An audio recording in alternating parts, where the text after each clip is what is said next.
আউযু বিল্লাহি মিনাশ শাইতানির রাজিম। বিসমিল্লাহির রহমানির রহিম।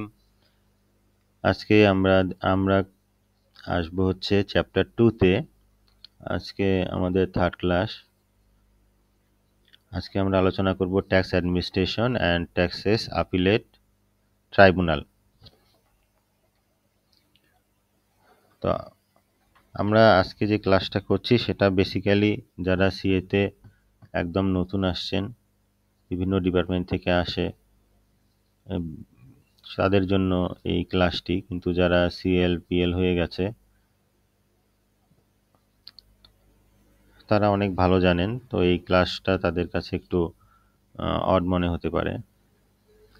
তো এখানে আছে যে ট্যাক্স অ্যাডমিনিস্ট্রেশন এবং ট্যাক্স আপিলেট ট্রাইব্যুনাল।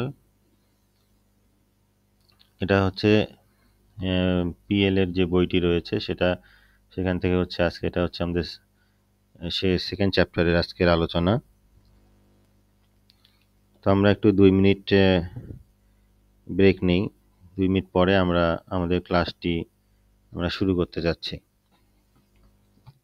এই 2 মিনিটে আমরা একটু কয়েকটা আয়াত শুনে নেই। আল্লাহ বলছেন যে, আমি হুকুম করলাম তোমরা সবাই নিচে নেমে যাও। অতঃপর যদি তোমাদের নিকট আমার পক্ষ থেকে কোনো হেদায়েত পৌঁছে, তবে যে ব্যক্তি আমার সে হেদায়েত অনুসারে চলবে, তার উপর না কোনো ভয় আসবে, না কোনো কারণে তারা চিন্তাগ্রস্ত ও সন্তপ্ত হবে। আর যে লোক তা অস্বীকার করবে এবং আমার নিদর্শনগুলোকে মিথ্যা প্রতিপন্ন করার প্রয়াস পাবে, তারাই হবে জাহান্নামী, অনন্তকাল সেখানে থাকবে। হে বনী ইসরাইলগণ, তোমরা স্মরণ করো তোমার সে অনুগ্রহ যা আমি তোমাদের প্রতি করেছি, এবং তোমরা পূরণ করো আমার সাথে কৃত প্রতিজ্ঞা, তাহলে আমি তোমাদেরকে প্রদত্ত প্রতিশ্রুতি পূরণ করব। আর ভয় করো আমাকেই। আর তোমরা সে গ্রন্থের প্রতি বিশ্বাস স্থাপন করো যা আমি অবতীর্ণ করেছি সত্য বক্তা হিসেবে তোমাদের কাছে। বস্তুত তোমরা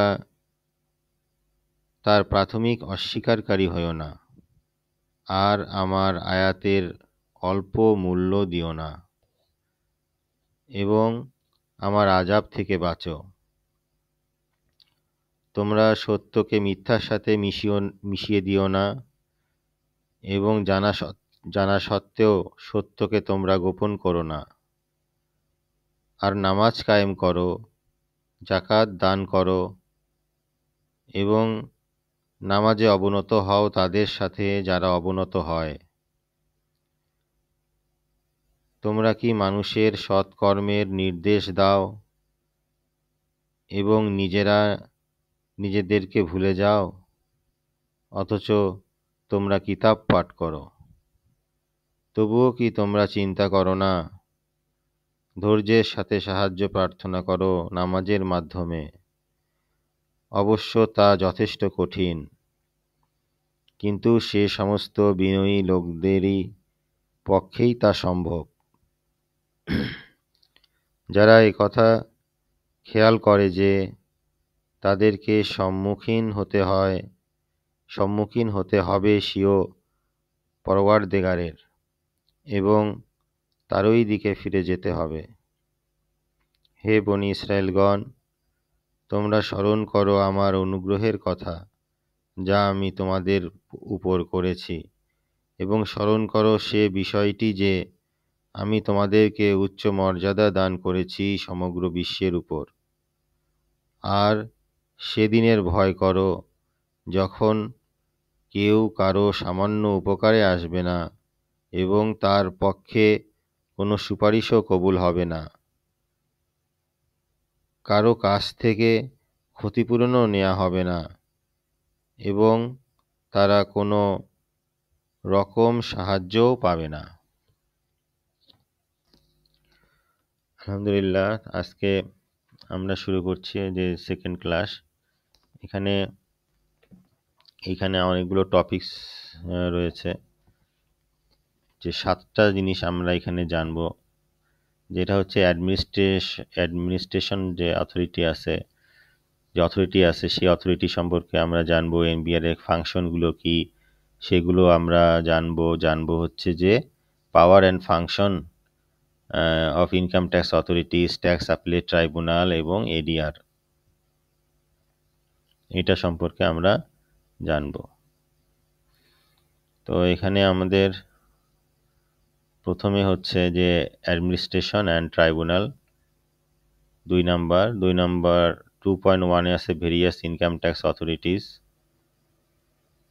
2 নম্বরে যেটা বলছে সেটা আমরা একটু নিজের ভাষায় বোঝার চেষ্টা করি।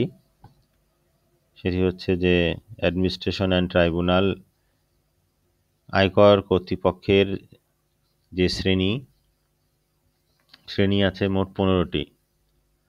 আমরা যদি সিরিয়াল করি প্রথম থেকে শেষ পর্যন্ত, এই 15টি শ্রেণী রয়েছে এবং সবার উপরে রয়েছে হচ্ছে সর্বোচ্চ কর্তৃপক্ষ বলে আমরা সেটা হচ্ছে যে এনবিআর।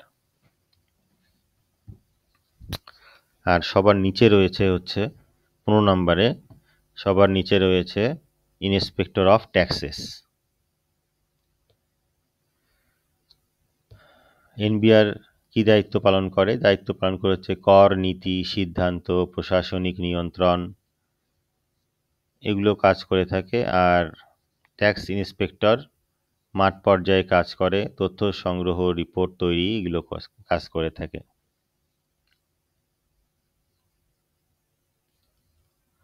আয়কর আইনে প্রতিটি শ্রেণীর জন্য নির্দিষ্ট দায়িত্ব দেয়া আছে, যেমন হচ্ছে ট্যাক্স নির্ধারণ করা, তদন্ত করা, এগুলো কাজ আছে, আপিল শুনানি করা এবং প্রয়োজনে আদেশ দেওয়া।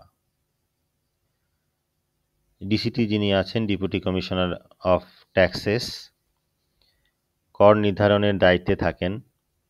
কেউ যদি অসন্তুষ্ট হয় তাহলে জয়েন্ট কমিশনার অফ ট্রাইব্যুনাল যে আছে, অ্যাপিলেট ট্রাইব্যুনাল, তার কাছে আপিল করতে পারেন। ট্রাইব্যুনালে জয়েন্ট কমিশনার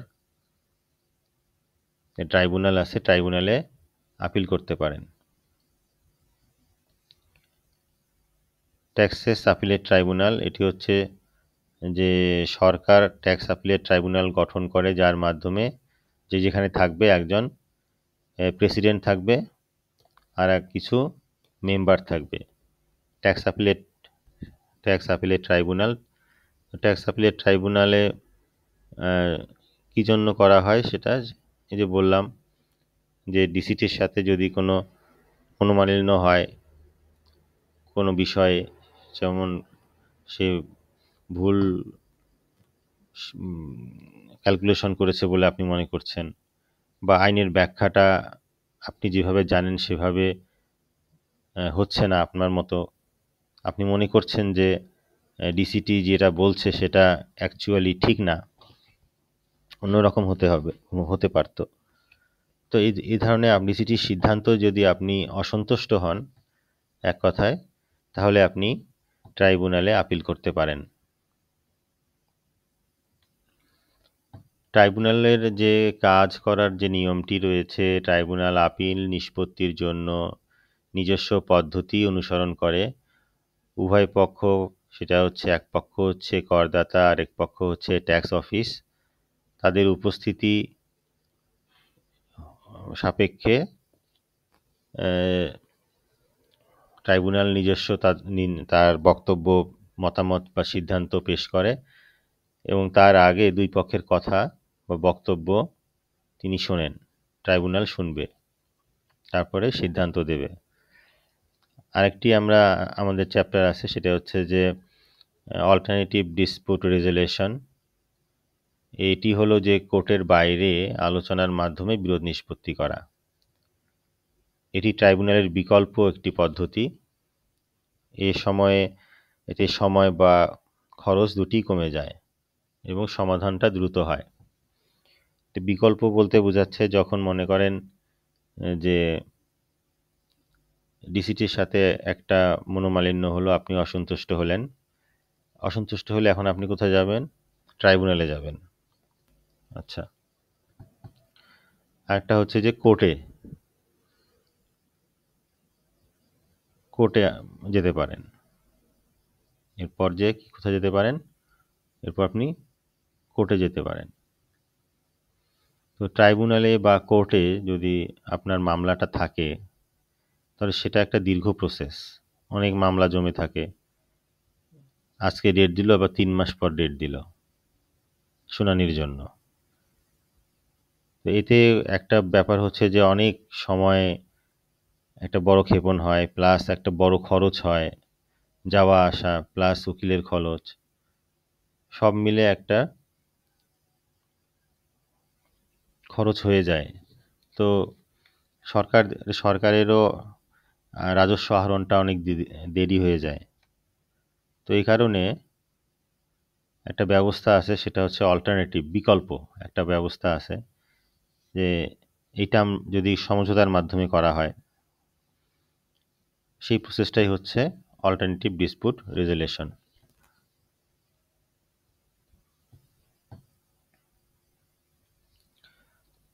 বিভিন্ন যে সরকারের ভেরিয়াস ইনকাম ট্যাক্স অথরিটি আছে সেটা আমরা আগে একটু দেখে নিই, যে আয়কর কর্তৃপক্ষকে আমরা দুই ভাগে ভাগ করতে পারি। একটা হচ্ছে অ্যাডমিনিস্ট্রেটিভ, আর একটি হচ্ছে কোয়াসি জুডিশিয়াল। এই দুইটা ভাগে আমরা ভাগ করতে পারি। তো অ্যাডমিনিস্ট্রেটিভ যে অথরিটি আছে, প্রশাসনিক কর্তৃপক্ষ, এনারা হলেন এক্সিকিউটিভ বা প্রশাসনিক কর্মকর্তা, যারা পুরো ট্যাক্স ব্যবস্থা ও প্রশাসন দেখাশোনা করেন। এনাদের কাজটা কি? ট্যাক্স কালেকশন করা, অ্যাসেসমেন্ট করা, ট্যাক্স দাখিল ও রিপোর্ট যাচাই করা, আইন অনুযায়ী পদক্ষেপ নেয়া। আর একটা যেটা আছে সেটা হচ্ছে যে কোয়াসি জুডিশিয়াল অথরিটিস, বিচারধর্মী কর্তৃপক্ষ, এরা বিচার করবে। এনারা কি করবে? বিচার করবে। কোয়াসি মানে হচ্ছে আংশিক বা আধা, আর জুডিশিয়াল মানে হচ্ছে বিচারক। কোয়াসি জুডিশিয়াল বলতে আমরা বুঝি সরাসরি যারা ট্যাক্স প্রশাসন করবেন না। এরা কি ট্যাক্স প্রশাসন করবেন না, বরং যখন কেউ আপিল করে তখন বিচারকের মতো আপিল শুনে সিদ্ধান্ত নেয় এবং সিদ্ধান্ত দিয়ে থাকে যে কে ঠিক এবং কে ভুল। এনারা আসলে জাজ না। আমরা যে কোর্টে জজ দেখি, কিন্তু এনারা হচ্ছেন ওই আইনে ওই রকম, এনাদেরকে জজ বলা হয় না, জাজ বলে না যে এরকম না। কিন্তু এনারা যে সরাসরি, এনারা আবার সরাসরি কিন্তু ট্যাক্সের প্রশাসনের কাজেও এনারা জড়িত থাকেন না। কেউ যখন আপিল করে তখন তারা বিচারকের মতো, যারা বিচারক আছে ওরকম, তারা আপিল শুনে সিদ্ধান্ত দেয় কে ঠিক আর কে ভুল, এটা তারা বলে দেয়। যদি ডিসিটি এর ট্যাক্স নির্ধারণে সন্তুষ্ট না হয়, মনে করো তুমি ট্যাক্স নির্ধারণে সন্তুষ্ট না হলে, তখন তুমি এই ট্যাক্সেস আপিলের ট্রাইব্যুনালে আপিল করতে পারো। এই ট্রাইব্যুনাল দুই পক্ষের কথা শুনবে, তারপর রায় দিবে। ট্রাইব্যুনালই হলো কোয়াসি জুডিশিয়াল অথরিটি। এখানেও যদি তোমাদের কোনো প্রবলেম হয়, তোমরা কোর্টে যেতে পারো, কোর্টেও ব্যবস্থা আছে। যে এখানে কোনো রায় তোমাদের পছন্দ হলো না, তখন তোমরা কোর্টে চলে যেতে পারো।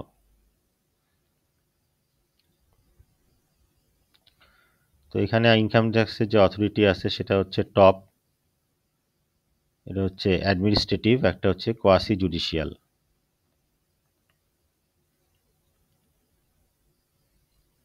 ন্যাশনাল বোর্ড অফ রেভিনিউ, আরেকটি হচ্ছে ট্যাক্সেস আপিলেট, এইটা ট্যাক্সেস আপিলেট ট্রাইব্যুনাল।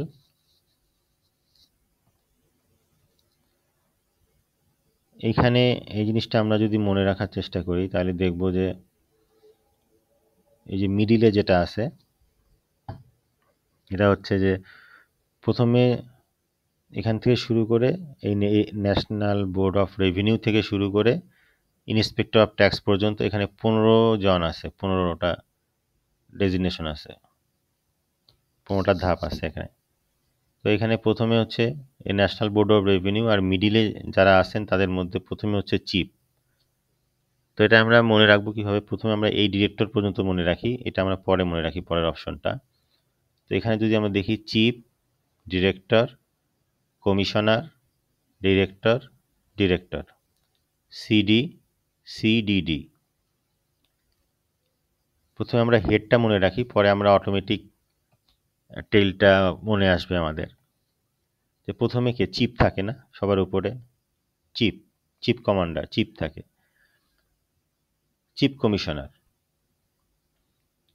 তারপরে ডিরেক্টর ডি, এটা হচ্ছে জেনারেল অফ ইন্সপেকশন ট্যাক্সেস। তারপরে আমরা দেখব যে সিতে কমিশনার, ডিতে আবার ডিরেক্টর, ডিতে আবার ডিরেক্টর। প্রথমে হচ্ছে যে চিফ কমিশনার, তারপরে ডিরেক্টর, তারপরে commissioner, director, director, chief commissioner, director, আবার কমিশনার, চিফ তো একজন হলো, মানে তার মানে কমিশনার, ডিরেক্টর, কমিশনার, ডিরেক্টর, এটাই হচ্ছে এখানেকার প্রথমটা। কমিশনার ডিরেক্টর তার মানে যিনি প্রথমে কমিশনার তিনি হচ্ছেন চিফ, তারপরে ডিরেক্টর ইনি হচ্ছেন ইন্সপেকশন, এটা মনে রাখতে হবে, director general of inspection taxes, ব্যাস। Commissioner of taxes LTU, large tax payer unit, director general training, আবার ডিরেক্টর জেনারেল হচ্ছে কি সেন্ট্রাল ইন্টেলিজেন্স সেল। আর পরে যেগুলো আছে সেগুলো আমরা দেখি যে যদি একটা কোম্পানির কথা চিন্তা করি, প্রথমে একটা কি ধরেন ফাইন্যান্স ডিরেক্টর, ফাইন্যান্স ডিরেক্টরের পরে ধরেন থাকে এডিশনাল ডিরেক্টর, তারপরে জয়েন্ট ডিরেক্টর, তারপরে ডেপুটি ডিরেক্টর, তারপরে অ্যাসিস্ট্যান্ট ডিরেক্টর। এখানেও সেম, প্রথমে কমিশনার, এখানে দুইটা কমিশনার, দুইটার কথা বলা আছে, আমরা একটা করেই বুঝি যে প্রথমে কি কমিশনার, তারপরে এডিশনাল কমিশনার, তারপরে জয়েন্ট কমিশনার, তারপরে ডেপুটি কমিশনার, অ্যাসিস্ট্যান্ট কমিশনার গেল। এখন হলো যে এই যে কমিশনার যে দুজন আছে এর মধ্যে একজন হচ্ছেন কমিশনার অফ ট্যাক্সেস, আরেকজনও কমিশনার অফ ট্যাক্সেস কিন্তু আপিল, যে আপিল যেটা আছে সেখানকার কমিশনার অফ ট্যাক্সেস। আরেকজন আছেন এডিশনাল কমিশনার অফ ট্যাক্সেস, যেহেতু আর একটা আছে সেটা হচ্ছে appellate additional commissioner of taxes, additional commissioner of taxes appeal. এই আপিলটাকে আমরা সামনে দিলাম appellate additional commissioner of taxes, মনে রাখার জন্য বলছি আর কি, যেভাবে আমরা মনে রাখতে পারি। দুটা এডিশনাল কমিশনার অফ ট্যাক্সেস, একটা হচ্ছে আপিল, তো আপিলেটটা সামনে দিল, সেটা হচ্ছে আপিলেট। আচ্ছা, inspector joint commissioner of taxes, inspecting joint commissioner of taxes, একটা appellate joint commissioner of taxes. তো এই দুটাই কিন্তু জয়েন্ট কমিশনার। জয়েন্ট কমিশনের মধ্যে একটা হচ্ছে ইন্সপেক্টিং আর একটা হচ্ছে অ্যাপিলেট। এরপরে আসছে তো যেটা বলছিলাম যে commissioner of taxes, commissioner of taxes, appeal, additional commissioner of taxes, appellate additional commissioner of taxes, inspecting joint commissioner of taxes, appellate joint commissioner of taxes. এটা হচ্ছে মিডিল লেভেলে যেটা, সেটা হচ্ছে এই কয়টা। আর সবার শেষে বটম লেভেলে আসেন চারজন, সেটি হচ্ছে যে ডেপুটি কমিশনার অফ ট্যাক্সেস, এর নিচে আছেন যে অ্যাসিস্ট্যান্ট কমিশনার অফ ট্যাক্সেস, এনার নিচে হচ্ছেন অ্যাসিস্ট্যান্ট হিসেবে আছে যে extra assistant commissioner of taxes, এরপরে ইন্সপেক্টর অফ ট্যাক্সেস। ডিসিটি যে আমাদের যে জোনগুলো আছে, জোনের আন্ডারে সার্কেল আছে, তো প্রতিটি সার্কেলেই কিন্তু ডিসিটি আছে। তো আর একটা কথা হচ্ছে যে এখানে ট্যাক্স বলে, ট্যাক্সেস কেন বলছে, প্লুরাল ফর্ম কেন? প্লুরাল ফর্ম এ কারণে যে এখানে এখানে এটা যারা দেখেন মানে এনারা কি দেখেন, শুধু ট্যাক্স দেখেন তা কিন্তু না, তবে ট্যাক্সের ডিরেক্ট ট্যাক্স যেটা ডিরেক্ট ট্যাক্সটা এনারা দেখেন, কিন্তু এর সাথে পাশাপাশি আরও দুটো জিনিস দেখেন, সেটি হচ্ছে যে গিফট ট্যাক্স এবং ট্রাভেল ট্যাক্স। তো income tax, gift tax, travel tax, তিনটা জিনিস এনারা দেখেন, এই কারণে প্লুরাল ফর্মটা আসছে ট্যাক্সেস। তবে যে ডিরেক্ট ইনকাম ট্যাক্সটা দেখেন সেটার পার্সেন্টেজ হচ্ছে 99.99%।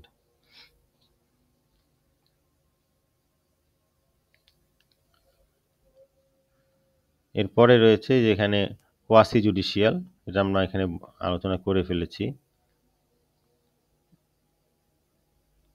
আচ্ছা, এখন দেখব যে এই যে এইটা কি বললাম, appeal, commissioner of taxes appeal, তারপরে অ্যাপিলেট এডিশনাল যিনি কমিশনার অফ ট্যাক্সেস আছেন, তারপরে এখানে হচ্ছেন আপিলের জয়েন্ট কমিশনার অফ ট্যাক্সেস, এই মিলে হচ্ছে এই ট্রাইব্যুনাল, আপিলের যে পার্টটা সেখানে এরকম ডেজিগনেশন আছে। আয়কর কর্তৃপক্ষ নিয়োগ করা হচ্ছে যে 5-1 অনুযায়ী আইন, নিয়ম ও বিধি অনুযায়ী নিয়োগ করা হবে। আইন অনুযায়ী নিয়োগ করা হবে, নিয়ম অনুযায়ী নিয়োগ করা হবে এবং বিধি অনুযায়ী নিয়োগ করা হবে। 5-1 অনুযায়ী, 5-1, এরপর হচ্ছে 5-2, এরপর হচ্ছে 5-3, সেকশন 5-3। আয়কর কর্তৃপক্ষদের আমাদের দেশে যে বিদ্যমান যে ধারাটি রয়েছে 5-1, এই অনুযায়ী আইন, নিয়ম ও বিধি অনুযায়ী নিয়োগ দেওয়া হয়ে থাকে। তাদেরকে আয়কর কর্তৃপক্ষ যারা আছেন তাদেরকে নিয়োগ দেওয়া হয় 5-1 বলে, ধারা 5-1 আসে সেই বলে নিয়োগ দেওয়া হয়। যেভাবে সরকার অন্য কর্মকর্তা নিয়োগ দেয়, ঠিক সেভাবেই এই কর্মকর্তাগণকেও নিয়োগ প্রদান করা হয়। কে দেয় এনাদেরকে নিয়োগটা? সরকার দিচ্ছে। আর বোর্ডের বিশেষ নিয়োগ ক্ষমতা রয়েছে। বোর্ডের একটা বিশেষ নিয়োগ ক্ষমতা হচ্ছে যে এই 5-2 অনুযায়ী যে কোনো ব্যক্তিকে আয়কর কর্তৃপক্ষ হিসেবে নিয়োগ দিতে পারে। কিছু ক্ষেত্রে এনবিআর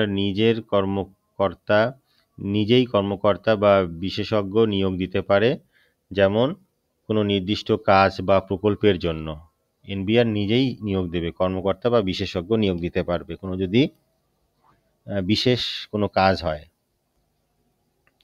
বা কোনো একটা প্রকল্প হয় তখন নিয়োগ দেয়। যেমন যদি কেউ মনে করেন যে এডিআর এর যে ফেসিলিটেটর আছে, ফেসিলিটেটরকে কে নিয়োগ দেয়? দায়িত্ব দেয় কে? এনবিআর দেয়। একটা কেসের জন্য একটা মধ্যস্থতা করার জন্য ফেসিলিটেটর এনবিআর নিয়োগ দেয়। এটা বিশেষ একটা নির্দিষ্ট কাজের জন্য নিয়োগ দিতে পারে। আবার বলছে যে প্রয়োজনীয় সংখ্যক কর্মচারী নিয়োগ দিতে পারে। 5-3 অনুযায়ী এনবিআর প্রতিষ্ঠানটির যে কাঠামো আছে সেই কাঠামো অনুযায়ী যতজন কর্মচারী প্রয়োজন ততজন নিয়োগ দিতে পারে। অর্থাৎ এনবিআর দেখতে পারে কোথায় লোকবল কম আছে, তারপর সেই অনুযায়ী নিয়োগ দিবে। তাই আমরা দেখি যে 5-1 হচ্ছে নিয়ম মেনে সরকার নিয়োগ দেবে, 5-2 হচ্ছে যে এনবিআর বিশেষভাবে একটা নিয়োগ দিতে পারে, আর 5-3 হচ্ছে এনবিআর প্রয়োজন মতো কর্মচারী নিতে পারে। এখন 2.3 এনবিআর অ্যান্ড ইটস ফাংশন। এখানে মোট 11টা ফাংশনের কথা বলা আছে। এখানে বলছে যে আমরা জানি যে এনবিআর কি একটা ইনি হচ্ছে সর্বোচ্চ ট্যাক্স কর্তৃপক্ষ। আচ্ছা, এনবিআর হচ্ছে পুরো ইনকাম ট্যাক্সের বস, এই কথা বলা আছে এখানে। আর ওনার অধীনে ইনকাম ট্যাক্সের অধীনে, মানে সরি ইনকাম ট্যাক্স না, এনবিআর এর অধীনে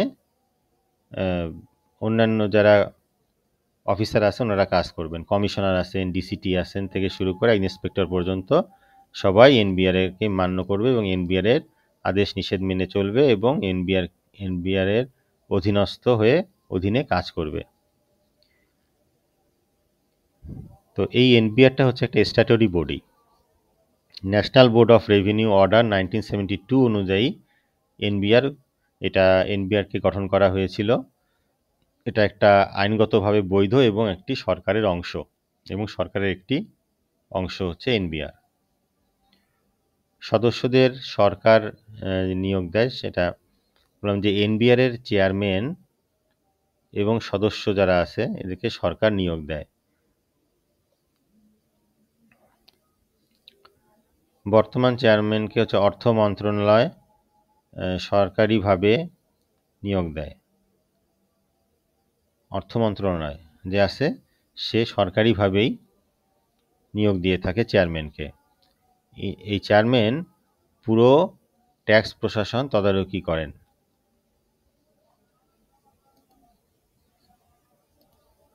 এনবিআর এর প্রধান কাজ কি? এনবিআর এর মূল দায়িত্ব হলো যে পুরো যে ইনকাম ট্যাক্স ডিপার্টমেন্ট আছে সেটা পরিচালনা করা, নিয়ন্ত্রণ করা, সুপারভাইজ করা এবং রুলস তৈরি করা, নিয়মকানুন তৈরি করা। এনবিআর একটা যে লিমিটেশনস আছে, মানে সীমানা আছে, যে এর বাইরে কাজ করতে পারে না, সেটা হচ্ছে জুডিশিয়াল যে ম্যাটারগুলো রয়েছে, বিচারাধীন যে বিচার সম্পর্কিত যে ম্যাটারগুলো রয়েছে সেখানে কিন্তু আবার এনবিআর হস্তক্ষেপ করতে পারবে না, সেখানে সে একজন নীরব দর্শক হিসেবে থাকবে। এনবিআর এর জাতীয় রাজস্ব বোর্ডের প্রধান কাজগুলো হচ্ছে যে এনবিআর কি করে, বিদেশি যে অ্যাসোসিয়েশনকে কোম্পানি হিসেবে ঘোষণা করে থাকে যাতে করে ট্যাক্সটা আরোপ করা যায় তার উপর।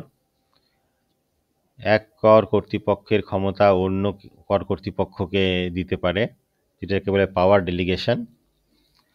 আর কর কর্তৃপক্ষের যে কাজ রয়েছে, এলাকা রয়েছে, ক্ষমতা রয়েছে, এগুলো নির্ধারণ করে দেবে কোন এলাকায় কাজ করবে, কার অধীনে কে পড়বে, কোন অফিসার কোন কাজ করবে, এগুলো এনবিআর ঠিক করে দেয়। করদাতার যে রয়েছে অ্যাসিসি,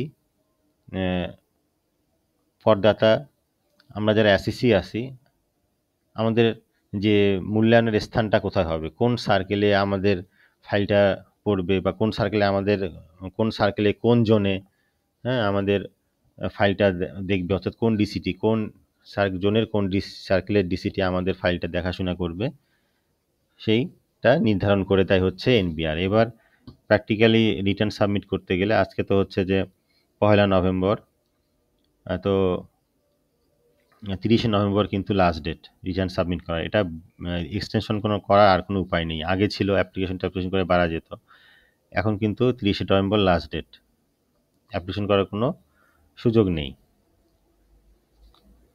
তো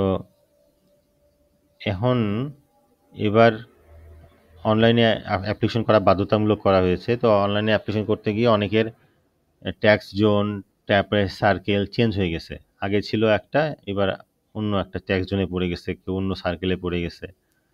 তো এটা কিন্তু হতে পারে। ডিসিটি না, এনবিআর এই সিদ্ধান্তটা নিতে পারে কে কোন জোনে আছে, বা কোন জোনে পড়বে, বা কোন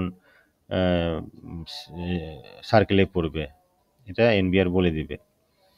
এনবিআর কি করে, যে অফিসারদের নির্দেশ দেয়, ডিরেকশন দেয়, সার্কুলার দেয়, আদেশ দেয়, ইনস্ট্রাকশন দেয় এনবিআর। আর কি বলে, যে কেটে রাখা যে করটা আছে, যেটা সরকারের অংশ, যেটাকে আমরা উইথহোল্ডিং ট্যাক্স বলে থাকি, তুমি সোর্সে ট্যাক্স কেটেছো, টিডিএস কেটেছো, সেটা সরকারি কোষাগারে জমা দাও, এই নির্দেশটা এনবিআর দিয়ে দেয়। এটা সেকশন 146-এ। ট্যাক্স বিষয়ক পেশাদার স্বীকৃতি দেওয়া, যে অথরাইজ যে রিপ্রেজেন্টেটিভ আছে, যে অথরাইজড রিপ্রেজেন্টেটিভ এনবিআর স্বীকৃতি দেয় এনাদেরকে, যে চার্টার্ড অ্যাকাউন্টেন্ট যারা আছে, কস্ট অ্যান্ড ম্যানেজমেন্ট অ্যাকাউন্টেন্ট, তো chartered secretary, income tax practitioner,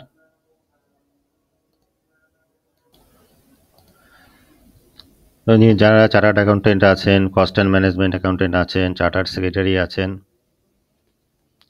income tax practitioner আছেন, এনাদেরকে ট্যাক্স প্র্যাকটিস করার জন্য এনবিআর থেকে তাদেরকে স্বীকৃতি দেওয়া হয়, সার্টিফিকেট দেওয়া হয় যে হ্যাঁ আপনারা NBR certified tax practitioner. Chartered accountant certificate তো হচ্ছে আইসিএবি দেবে। কস্ট অ্যান্ড ম্যানেজমেন্ট অ্যাকাউন্টেন্টের পাস করলে যে সার্টিফিকেট সেটা দেবে হচ্ছে আইসিএমএবি, আর ইনস্টিটিউট অফ চার্টার্ড সেক্রেটারি দেবে হচ্ছে যারা সিএস পাস করবেন তারা দেবেন। কিন্তু ট্যাক্স প্র্যাকটিস করার জন্য আইটিপি, যেমন আইটিপি, এই পরীক্ষাটাই হয় এনবিআর এর তত্ত্বাবধানে, এই পরীক্ষাটা হয়।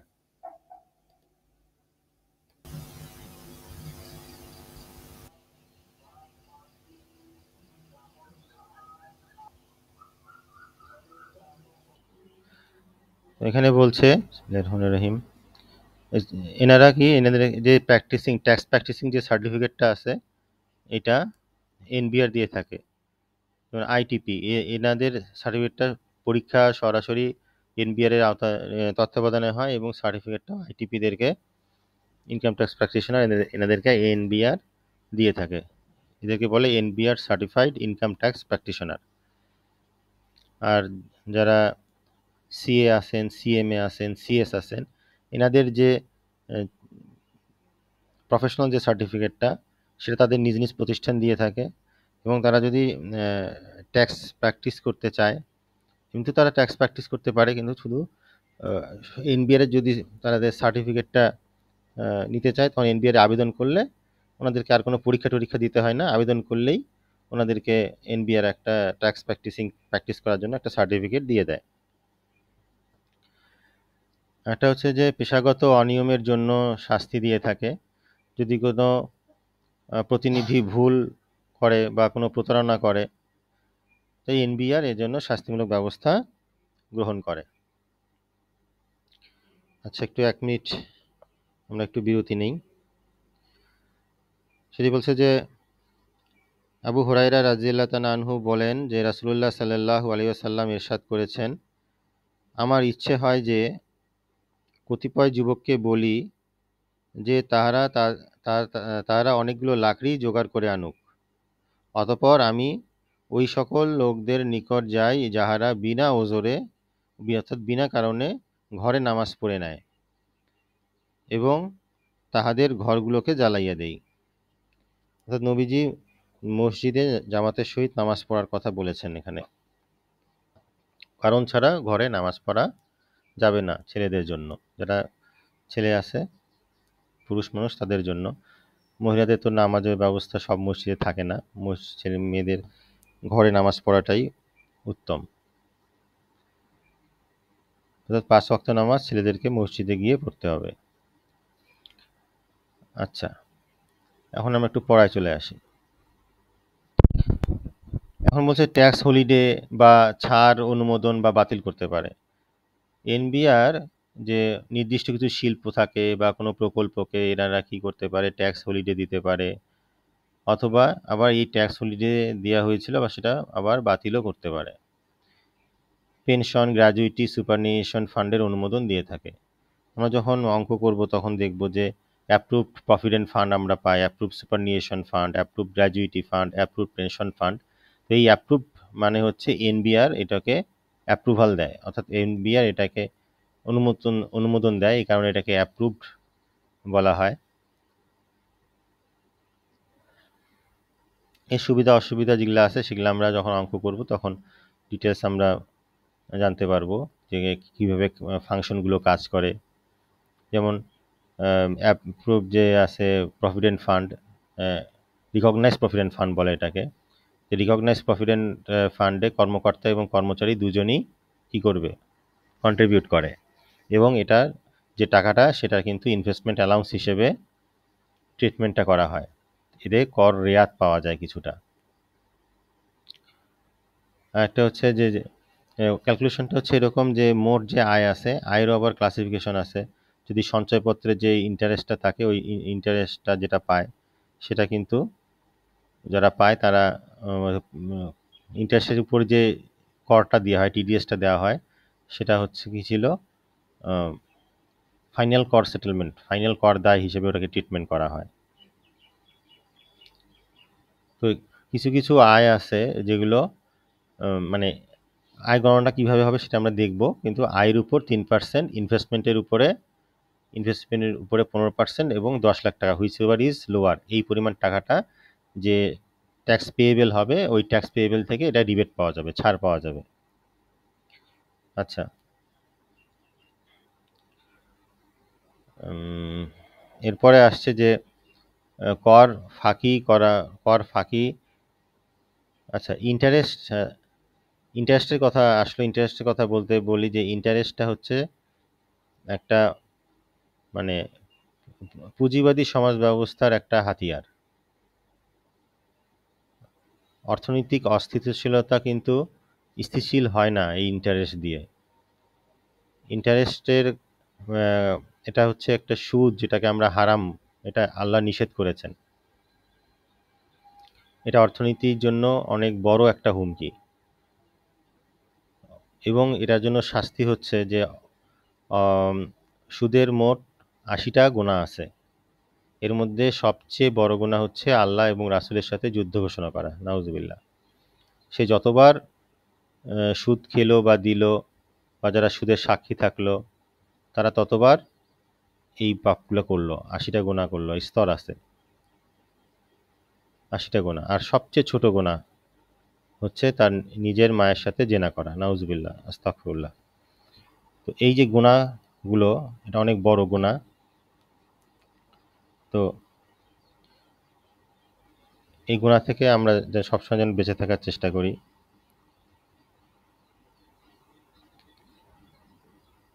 এখানে বলছে দেখছি যে পেনশনের কথা বললাম। আচ্ছা, এখন পড়ি হচ্ছে যে ট্যাক্স ফাঁকি ধরার জন্য পুরস্কার দেওয়া। যদি কোনো অফিসার ধরতে পারে যে কোনো অ্যাসেসি ট্যাক্স ফাঁকি দিছে, এবং সেটা যদি ধরিয়ে দিতে পারে, এর জন্য এনবিআর তাকে কি করে, পুরস্কৃত করে। তো অ্যাট এ গ্ল্যান্স আমরা এই 11টা যে বললাম কাজগুলো, সেটা আমরা একটু ওভারভিউ করি। দেখছি যে বিদেশি প্রতিষ্ঠানকে কোম্পানি ঘোষণা করে, ক্ষমতা হস্তান্তর করে, এক অফিসার থেকে অন্য অফিসারকে দায়িত্ব দিয়ে থাকে, যে কোনো এলাকায় কাজ করবে, কে কোন এলাকায় কাজ করবে তা ঠিক করে দেয়। তারপরে করদাতার রিটার্ন কোন জোনে, কোন সার্কেলে আপনার এই রিটার্নটা মূল্যায়ন করা হবে সেটা এনবিআর বলে দেবে। অফিসারদের কাজের দিক নির্দেশনা দেবে এনবিআর। টিডিএস সময় মতো জমা দেওয়ার আদেশ দেবে। সিএ, সিএমএ, সিএস, আইটিপি যারা আছেন তাদেরকে ট্যাক্স প্র্যাকটিস করার জন্য অনুমোদন দেবেন। অনিয়ম করলে লাইসেন্স বাতিল করে দেবেন। আবার কি করবে, ট্যাক্স হলিডে দেওয়া বা বাতিল করতে পারে। পেনশন বা গ্র্যাজুইটি ফান্ড যে আছে, অ্যাপ্রুভ সুপারনিউয়েশন ফান্ড, অর্থাৎ এগুলোর ফান্ডের অনুমোদন এনবিআর দিয়ে থাকে।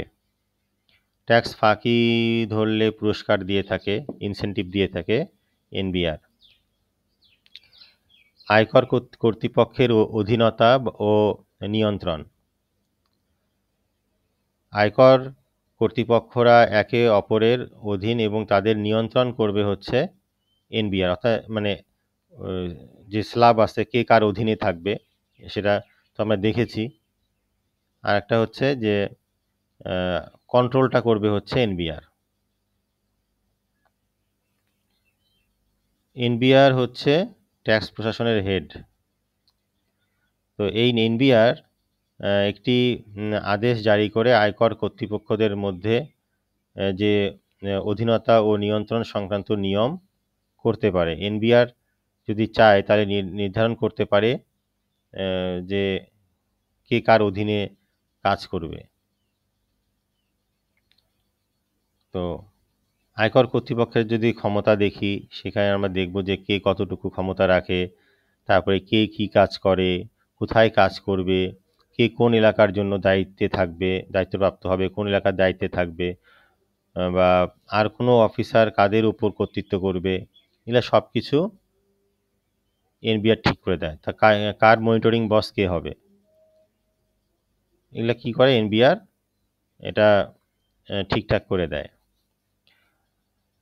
আর হচ্ছে যারা মেম্বার থাকে, বোর্ডের মেম্বার, তাদের যে ক্ষমতা রয়েছে এনবিআর এর মতোই তারা ক্ষমতা প্রয়োগ করতে পারে, যারা নির্দেশ দিতে পারে, তদন্তের অনুমতি দিতে পারে, অফিসার বদলি করতে পারে ইত্যাদি। যারা মেম্বার আছে এনবিআর এ, আমরা মেম্বার যাদেরকে বলি, তারা এনবিআর এর মতোই ক্ষমতা প্রয়োগ করতে পারবে। তারপরে আছে হচ্ছে director general of inspection. Director general of ইন্সপেকশনের কাজটা কি? আচ্ছা, এই যে মেম্বার, আমরা বললাম যে মেম্বার অফ এনবিআর, মেম্বার কারা বা মেম্বার বলতে আমরা কি বুঝি? মেম্বার হচ্ছে, আমরা বুঝবো যে জাতীয় রাজস্ব বোর্ডের যে শীর্ষ কর্মকর্তা রয়েছেন তাদের মধ্য থেকে যারা নির্দিষ্ট বিভাগ বা উইংসগুলো পরিচালনা করেন। তারা এনবিআর যে চেয়ারম্যান আছেন, এনবিআর চেয়ারম্যানের অধীনে তারা কাজ করেন। আর রাজস্ব প্রশাসনের বিভিন্ন ক্ষেত্রগুলো যে রয়েছে, যেমন ট্যাক্স, ভ্যাট, কাস্টমস, এগুলো তদারকি করেন। তো জাতীয় রাজস্ব বোর্ডের যে গঠন এবং কাজ নির্ধারণ আছে, সেটা কোথায় নির্ধারণ আছে, সেটা হচ্ছে যে ন্যাশনাল বোর্ড অফ রেভিনিউ 1972, এটা এই অনুযায়ী জাতীয় রাজস্ব বোর্ডের গঠন এবং কাজ কি হবে সেটা কিন্তু নির্ধারণ করা আছে।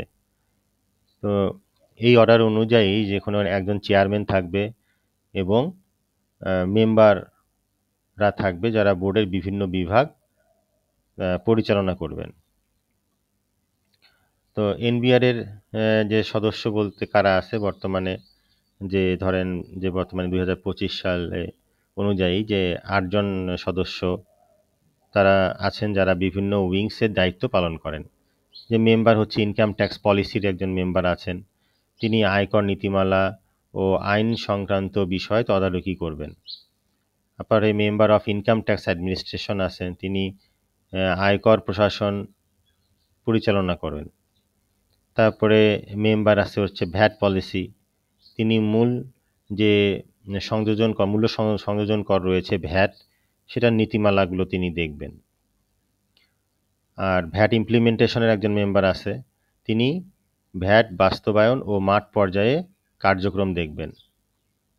তাহলে আমরা দেখেন প্রথমে একটা দেখলাম হচ্ছে ইনকাম ট্যাক্সের একজন পলিসি আর একজন ইনকাম ট্যাক্সের মেম্বার, আবার ভ্যাটের একজন পলিসি, আবার ভ্যাটের একজন ইমপ্লিমেন্টেশনে একজন থাকবে। এনে হচ্ছে এক একজন করে মেম্বার। কাস্টমসেও তাই, কাস্টমসের একজন পলিসি মেম্বার থাকবে আর একজন অ্যাডমিনিস্ট্রেশন মেম্বার থাকবে, কাস্টমস অ্যাডমিনিস্ট্রেশন একজন মেম্বার থাকবে। পলিসি মেম্বার কি হবে, যে কাস্টমস বা শুল্ক যে নীতিমালা আছে সেগুলো তিনি দেখাশোনা করবেন। আর কাস্টমস অ্যাডমিনিস্ট্রেশনের একজন মেম্বার থাকবে, এটা আলাদা, মানে যে এক পলিসি করবে একজন, আবার অ্যাডমিনিস্ট্রেশনের দায়িত্বে থাকবে একজন, ঠিক আছে। আর কাস্টমসের কার্যক্রম এবং নিয়ন্ত্রণ যেটা আছে সেটা করবে এই কাস্টমস অ্যাডমিনিস্ট্রেশনের যিনি মেম্বার আছেন তিনি। আরেকজন হচ্ছেন যে মেম্বার ইনফরমেশন টেকনোলজি, ইনি রাজস্ব ব্যবস্থার যে তথ্য প্রযুক্তি ব্যবস্থাপনা আছে ইনি এটা দেখাশোনা করবেন। আরেকজন হচ্ছে মেম্বার হচ্ছে audit, research and statistics, audit, গবেষণা এবং পরিসংখ্যানগত একজন মেম্বার থাকবেন, তিনি এই সাইডটা দেখাশোনা করবেন। তো এইভাবে মেম্বার যারা আছেন তারা সবাই চেয়ারম্যানের অধীনে কাজ করবেন।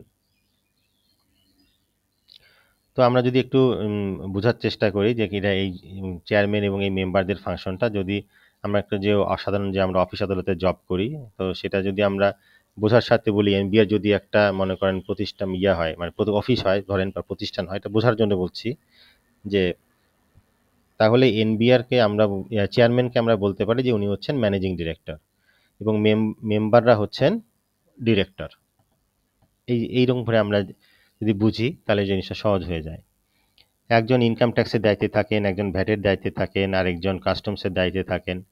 আবার যিনি ট্যাক্সের দায়িত্বে আছেন তার মধ্যে পলিসির একজন থাকবেন, অ্যাডমিনিস্ট্রেশন একজন থাকবেন, ভ্যাটের মধ্যে একজন পলিসিতে থাকবেন, একজন ইমপ্লিমেন্টেশনে থাকবে, একজন কাস্টমসে একজন পলিসিতে থাকবেন, একজন অ্যাডমিনিস্ট্রেশনে থাকবেন, আর একজন আইটির মেম্বার থাকবেন, আর একজন অডিট রিসার্চ অ্যান্ড স্ট্যাটিস্টিক্সের মেম্বার থাকবেন। এনার হচ্ছেন ধরেন ডিরেক্টর, আর চেয়ারম্যান ধরেন হচ্ছে ম্যানেজিং ডিরেক্টর।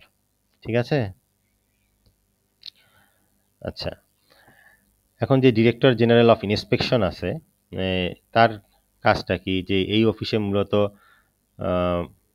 অফিস ভিজিট করা, অডিট করা, রিপোর্টিংয়ের দায়িত্বে থাকেন। যে আয়কর কেস যে আছে পরিদর্শন করা, অফিস ফাইল সঠিকভাবে চলছে কি না তা দেখা, কোথায় ভুল হচ্ছে বা তা দেখে সংশোধনের প্রস্তাব দেওয়া, রিপোর্ট প্রদান করা, কি পাওয়া গেল, কি উন্নয়ন দরকার, তা রিপোর্ট আকারে বোর্ডকে দেয়া।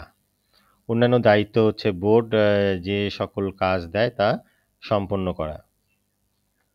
এই বোর্ডের মেম্বার কারা? মেম্বার হচ্ছে চেয়ারম্যান, এবং মেম্বার তো না, বোর্ডটা গঠন হচ্ছে কীভাবে? যে চেয়ারম্যান থাকবে আর হচ্ছে মেম্বাররা থাকবে। এনারাই এনবিআর, যে এরা একটা যে এরা পরিচালনা করে। একটা হচ্ছে director general of central intelligence cell, সেটা হচ্ছে যে আইটা মাঝখানে হবে, সেন্ট্রাল ইন্টেলিজেন্স সেল। এই অফিসার হলেন ট্যাক্স যে দুনিয়া আছে, ট্যাক্স দুনিয়ার গোয়েন্দা।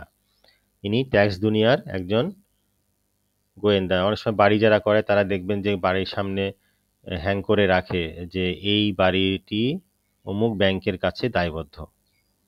তার মানে বোঝাচ্ছে যে এই বাড়িটি লোনের টাকায় হচ্ছে। তো সেখানে যদি লোনের টাকায় হয়, সেখানে কারণ গোয়েন্দার যারা থাকেন তারা তো সবসময় মুভিংয়ে থাকে।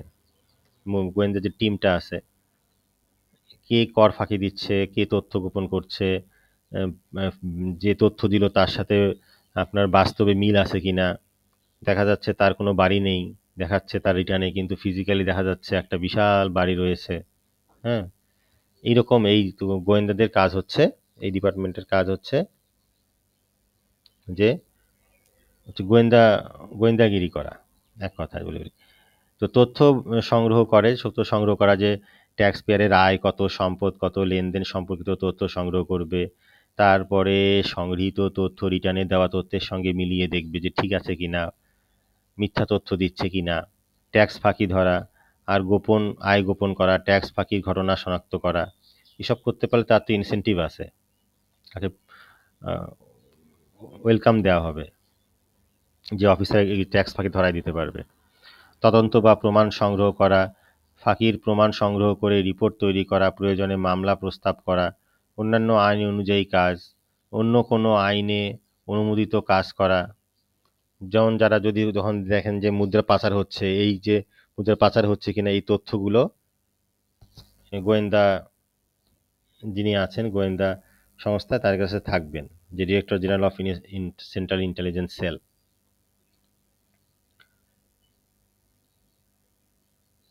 এনবিআর এর ক্ষমতা, এলাকা এবং এখতিয়ার। এনবিআর চাইলে কোনো অফিসারের দায়িত্ব বা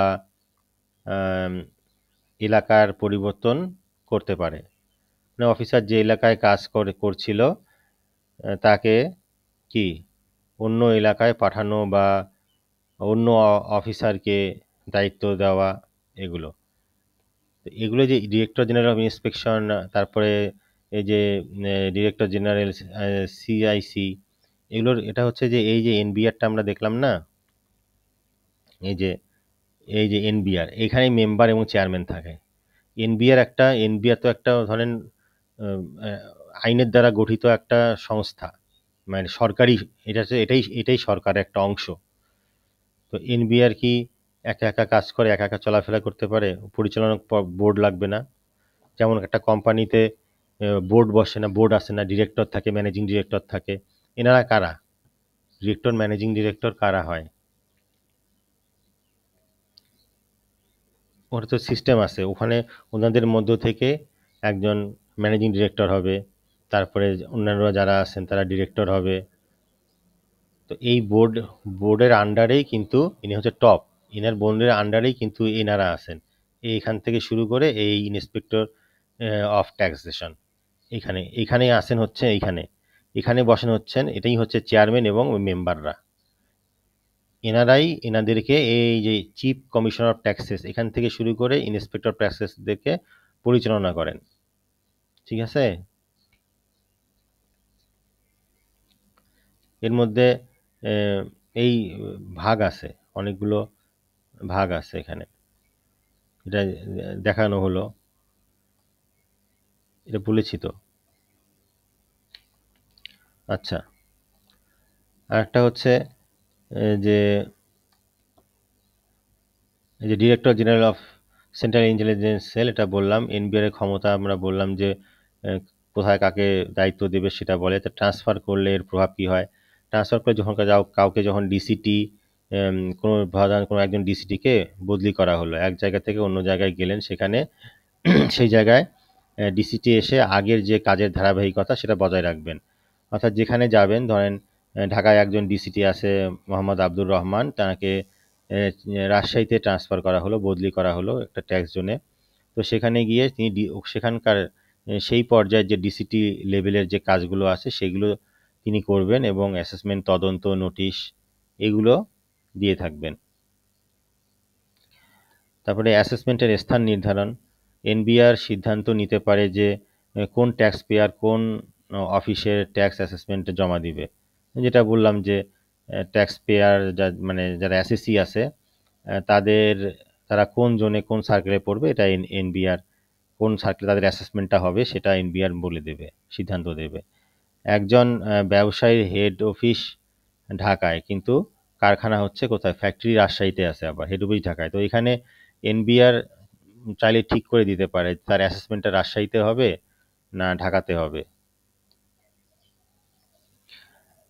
আচ্ছা, এখানে আমরা দেখছি যে ধরো এখানে মেম্বার আছে ট্যাক্স, এনবিআর এর মতো ক্ষমতা প্রয়োগ করে। যে ট্যাক্সের যিনি আছে মেম্বার, আমরা দেখলাম যে ট্যাক্সের একজন পলিসি আছে, একজন অ্যাডমিনিস্ট্রেশনে আছে, তিনি হচ্ছেন এখানকার প্রধান। তো এনার আন্ডারে আছে হচ্ছে ডিজি ইন্সপেকশন, তারপরে ডিজি সিসিআই, তারপরে এনবিআর এর অন্যান্য যারা আছে অফিসার ইয়ে করতে পারে। যে এনবিআর এর যে ট্যাক্স আছে অন্যান্য অফিসাররা থাকে না তাদের, কিন্তু এখানে বলছে যে এনবিআর কি কাজটা করবে, এনবিআর এর ট্যাক্সের প্রধান কাজটা কি। এর প্রধান কাজটা হচ্ছে যে এনবিআর এর মতো তারা ক্ষমতা ক্ষমতা প্রয়োগ করবে, অর্থাৎ এনারাই যে ক্ষমতা যেটা প্রয়োগ করবে সেটাই হচ্ছে এনবিআর এর ক্ষমতা। তারপর বলছে ডিজি ইন্সপেকশন আছে, এনার কাজ কি, কেস ইন্সপেকশন রিপোর্ট করা, এটা পড়লাম।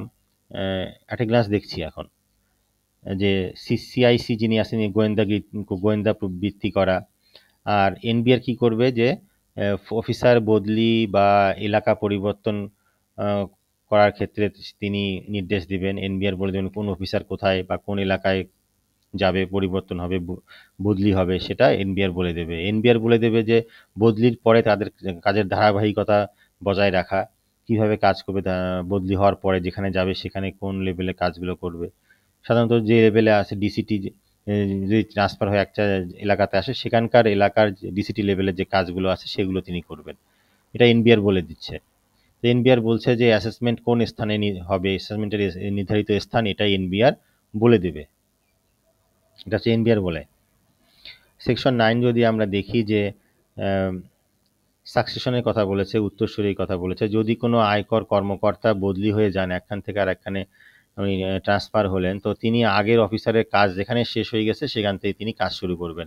ধরুন একটা অ্যাসেসমেন্ট চলছে, অ্যাসেসমেন্ট মাঝপথে আসছে, এর মধ্যে ট্রান্সফার হয়ে গেছে, তো পরে যিনি আসবে তিনি ওই যেখান থেকে শেষ করছে সেখান থেকেই, আগের যিনি ডিসিটি যেখান থেকে শেষ করছে সেখান থেকেই তিনি শুরু করবে, প্রথম থেকে আর শুরু করার দরকার নেই। অর্থাৎ ধারাবাহিকতা, কন্টিনিউটিটা মেনটেন করবেন। এখানে একটা উদাহরণ দিচ্ছে যে ধরেন মোহাম্মদ আব্দুর রহমান ব্যবসায়িক রিটার্ন যাচাই করতেছিলেন, অ্যাসেসমেন্ট প্রক্রিয়া ছিল, মাঝপথে তিনি কি করলেন, বদলি হয়ে গেলেন, আসলেন হচ্ছে নতুন একজন আসলেন, মিসেস তুলি, ইনি ডিসিটি, ইনি জয়েন করলেন। তো সেই ফাইল যেভাবে কাজটা রেখে গেছেন মোহাম্মদ আব্দুর রহমান, তিনি সেভাবে কাজটা শুরু করবেন। মানে যেখান থেকে কাজটা শেষ হয়ে গেছে সেখান থেকে শেষ করে রেখেছেন, মানে যেখান থেকে মাঝপথে যেখানে শেষ করতে পেরেছেন, মানে সেখান থেকে তিনি কন্টিনিউ করবেন। মাঝপথে যেখানে রেখে গেছেন সেখান থেকে কন্টিনিউ করবেন। সহজ জিনিস এটা। হুম। সব আয়কর অফিসার ও কর্মচারী যারা এই আইনের অধীনে কাজ করেন তারা এনবিআর বোর্ড, এই যে বোর্ডের ওই যে বললাম চেয়ারম্যান থাকবে এবং মেম্বার থাকবে, এনবিআর কে বোর্ড, এনবিআর বোর্ড একই জিনিস। যদি কোথাও এনবিআর না বলে বোর্ড বলে তাহলে বুঝবেন এটা এনবিআর। তো বোর্ড থেকে যে নির্দেশ দেওয়া হয়, আদেশ দেওয়া হয়, নির্দেশনা দেওয়া হয়, সেগুলো তা মেনে চলতে হবে। এই নির্দেশনা কখনো হতে পারে এমন হবে না যেটা আপিলেট অফিসারদের যে বিচারিক যে স্বাধীনতা আছে সেখানে হস্তক্ষেপ করে। তো এনবিআর বা বোর্ড যে নির্দেশনাগুলো দেয়, এই নির্দেশনা আবার কখনো যে আপিলেটের যে বিচার বিভাগের কার্যক্রম বাধাগ্রস্ত হয়, এরকম হওয়া যাবে না। অর্থাৎ সেখানে প্রভাব ফেলতে পারবে না এই নির্দেশনাগুলো। এটা কিন্তু খুব ইম্পর্টেন্ট একটা। অ্যাপিলেট অফিসার, অ্যাপিলেট যে অফিসার কারা হবে? অ্যাপিলেট অফিসার হবে এই যে কমিশনার অফ ট্যাক্সেস আপিল, তারপরে appeal additional commissioner of taxes, appellate joint commissioner of taxes. সেখানে থাকবে যে আপিলেট জয়েন্ট কমিশনার বা কমিশনার আপিলেট, এনারা হচ্ছে আপিল অফিসার হবে, আপিলেট অফিসার হবে এনারা। ডেপুটি কমিশনার অফ ট্যাক্সেসের জন্য গাইডলাইন্স কি আছে? যে ডেপুটি কমিশনার অফ ট্যাক্সেস কাজ বা মামলার মধ্যে থাকেন, কোনো কাজ বা যখন কোনো কাজের মধ্যে থাকবেন বা কোনো মামলার মধ্যে থাকেন, তখন তিনি তার ঊর্ধ্বতন যারা আছে, সুপিরিয়র যারা আছে, আয়কর অফিসার বা যারা সুপ্রিম আয়কর অফিসার আছে, বা এনবিআর এর যে অনুমোদিত কোনো ব্যক্তি থেকে সহায়তা নিতে পারে, নির্দেশনা নিতে পারে বা দিক নির্দেশনা গাইডলাইন্স নিতে পারে। তার মানে হচ্ছে যে ডিসিটি তার কাজ করতে গেলে উনি ঊর্ধ্বতন তার সিনিয়র যারা আছে তাদের কাছ থেকে তিনি দিক নির্দেশনা, সহায়তা এগুলো নিতে পারবেন। তাহলে 10 বলছে যে সবাই বোর্ডের নির্দেশ মানবে, আর 11 বলছে ডিসিটি প্রয়োজনে ঊর্ধ্বতন যারা আছে তার সিনিয়র তাদের দিক নির্দেশনা এবং সহায়তা নিতে পারবে এবং নেবে। যদি কোনো এলাকায় দেখা যায় যে কমিশনার অফ ট্যাক্স মনে করেন কোনো নির্দিষ্ট ব্যক্তি বা ব্যক্তি শ্রেণীর ট্যাক্স কেস নিচের অফিসার একা সামলাতে পারবে না, যদি কোনো মনে করে যে যারা কমিশনার অফ ট্যাক্স যিনি আছেন তিনি যদি মনে করেন যে এই একটা এলাকার নিচের অফিসার যিনি আছেন ডিসিটি, তিনি এটা একার পক্ষে চালানো সম্ভব না, একটা জটিল একটা কেস, তো উচ্চতর অফিসারদের দ্বারা পরিচালিত হওয়া দরকার, তখন এনবিআর এর পূর্ব অনুমতি নিতে হবে। একটা অনুমতি নিয়ে এটি লিখিত আদেশ তিনি দিতে পারবেন যে এই কাজগুলো নিচের অফিসার না করে ঊর্ধ্বতন অফিসার করবেন। এই কাজগুলো বলে দেবেন, একটা লিখিত অর্ডার দিয়ে দিবেন তিনি, সেটা হচ্ছে জয়েন্ট কমিশনার করতে পারে বা এডিশনাল কমিশনার করতে পারে। হ্যাঁ, any above mentioned order shall be deemed to have been made immediately to the higher income tax authority. Commissioner এমন কোনো আদেশ দিবেন তখন যখন এমন কোনো আদেশ দেন তখন সেটা স্বয়ংক্রিয়ভাবে উচ্চতর অফিসারদের কাছে দায়িত্ব হস্তান্তর হিসেবে কাজ করে। যদি এরকম কোনো বলে যে তোমরা এটা নিম্নে যারা আছেন তারা এই কাজটা করবে না, তারা করবে হচ্ছে যারা একটু সিনিয়র টাইপের তারা এই কাজটা করবে, তখন সেটা তাদের জন্য একটা অর্ডার হয়ে যায়। তাই আলাদাভাবে সেটা আর অর্ডার দেওয়ার দরকার হয় না, যখন এটা বলবে তখন সেটাই অর্ডার। এতে জটিল কেসগুলো এটা কেন দরকার? এতে জটিল কেস থাকে, এই জটিল কেসগুলো কি করে? জটিল কেসগুলো যে অফিসারের ওপর অনেক চাপ কমায়, তারপরে অ্যাসেসমেন্ট নির্ভুল হয়, ট্যাক্স প্রশাসনের মান উন্নত হয়। এখানে এইটা একটা ভালো দিক বিবেচনা করে এই কাজটা করা হয়েছে। কিন্তু অনেক সময় এটা যেটা হয়েছিল বিগত ইয়াতে, অনেক সময় এটা স্বজনপ্রীতিও হতে পারে যে এটা করলে তুমি করিও না, এটা নিচের লোক থাকলো, জয়েন্ট কমিশনার থাকলো, তাকে দিল কেসটা হ্যান্ডেল করতে। কিন্তু এর যে ফলাফলটা কিন্তু মানে উদ্দেশ্যটা কিন্তু ভালো ভালো সেটা হচ্ছে যে ধরেন যে আহ, যে কোন অফিসার কাজ করবে সেটা এনবিআর বলে দেবে যে কোন অফিসার কোন কাজটা করবে।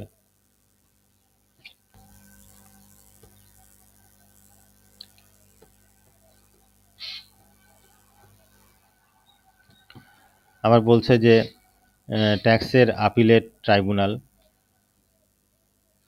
এই ট্রাইব্যুনাল হচ্ছে এক ধরনের উচ্চ আদালতের মতো, যে ট্যাক্স সংক্রান্ত আপিল কোর্ট, যেখানে ট্যাক্স অফিসার বা কমিশনারের সিদ্ধান্তে যদি কোনো অ্যাসেসি অসন্তুষ্ট হয় সে এখানে আপিল করতে পারে। এটা ট্যাক্স আপিলেট ট্রাইব্যুনাল আছে। তো প্রতিষ্ঠা এস্টাবলিশমেন্ট বা ট্যাক্স আপিলেট ট্রাইব্যুনাল নামে একটি সংস্থা গঠন করা হয়, যে ট্যাক্স আপিলেট ট্রাইব্যুনাল, এখানে একজন প্রেসিডেন্ট থাকবে এবং এখানে কিছু মেম্বার থাকবে। কারা মেম্বার হবে এখানকার মেম্বার হবে হচ্ছে আগে এনবিআর এর সদস্য,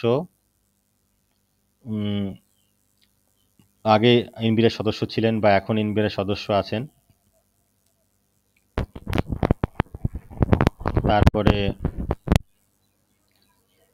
তিনি ডিরেক্ট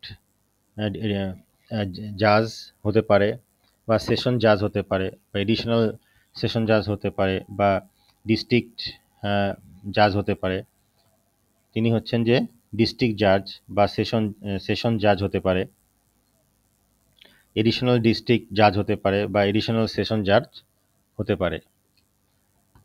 তিনি একজন কি কমিশনার অফ ট্যাক্সেস হতে পারে, আবার ট্যাক্স লয়ার যার 10 বছরের একটা প্র্যাকটিক্যাল অভিজ্ঞতা আছে, আবার লেজিসলেটিভ এক্সপার্ট হতে পারে যার 10 বছরের অভিজ্ঞতা রয়েছে।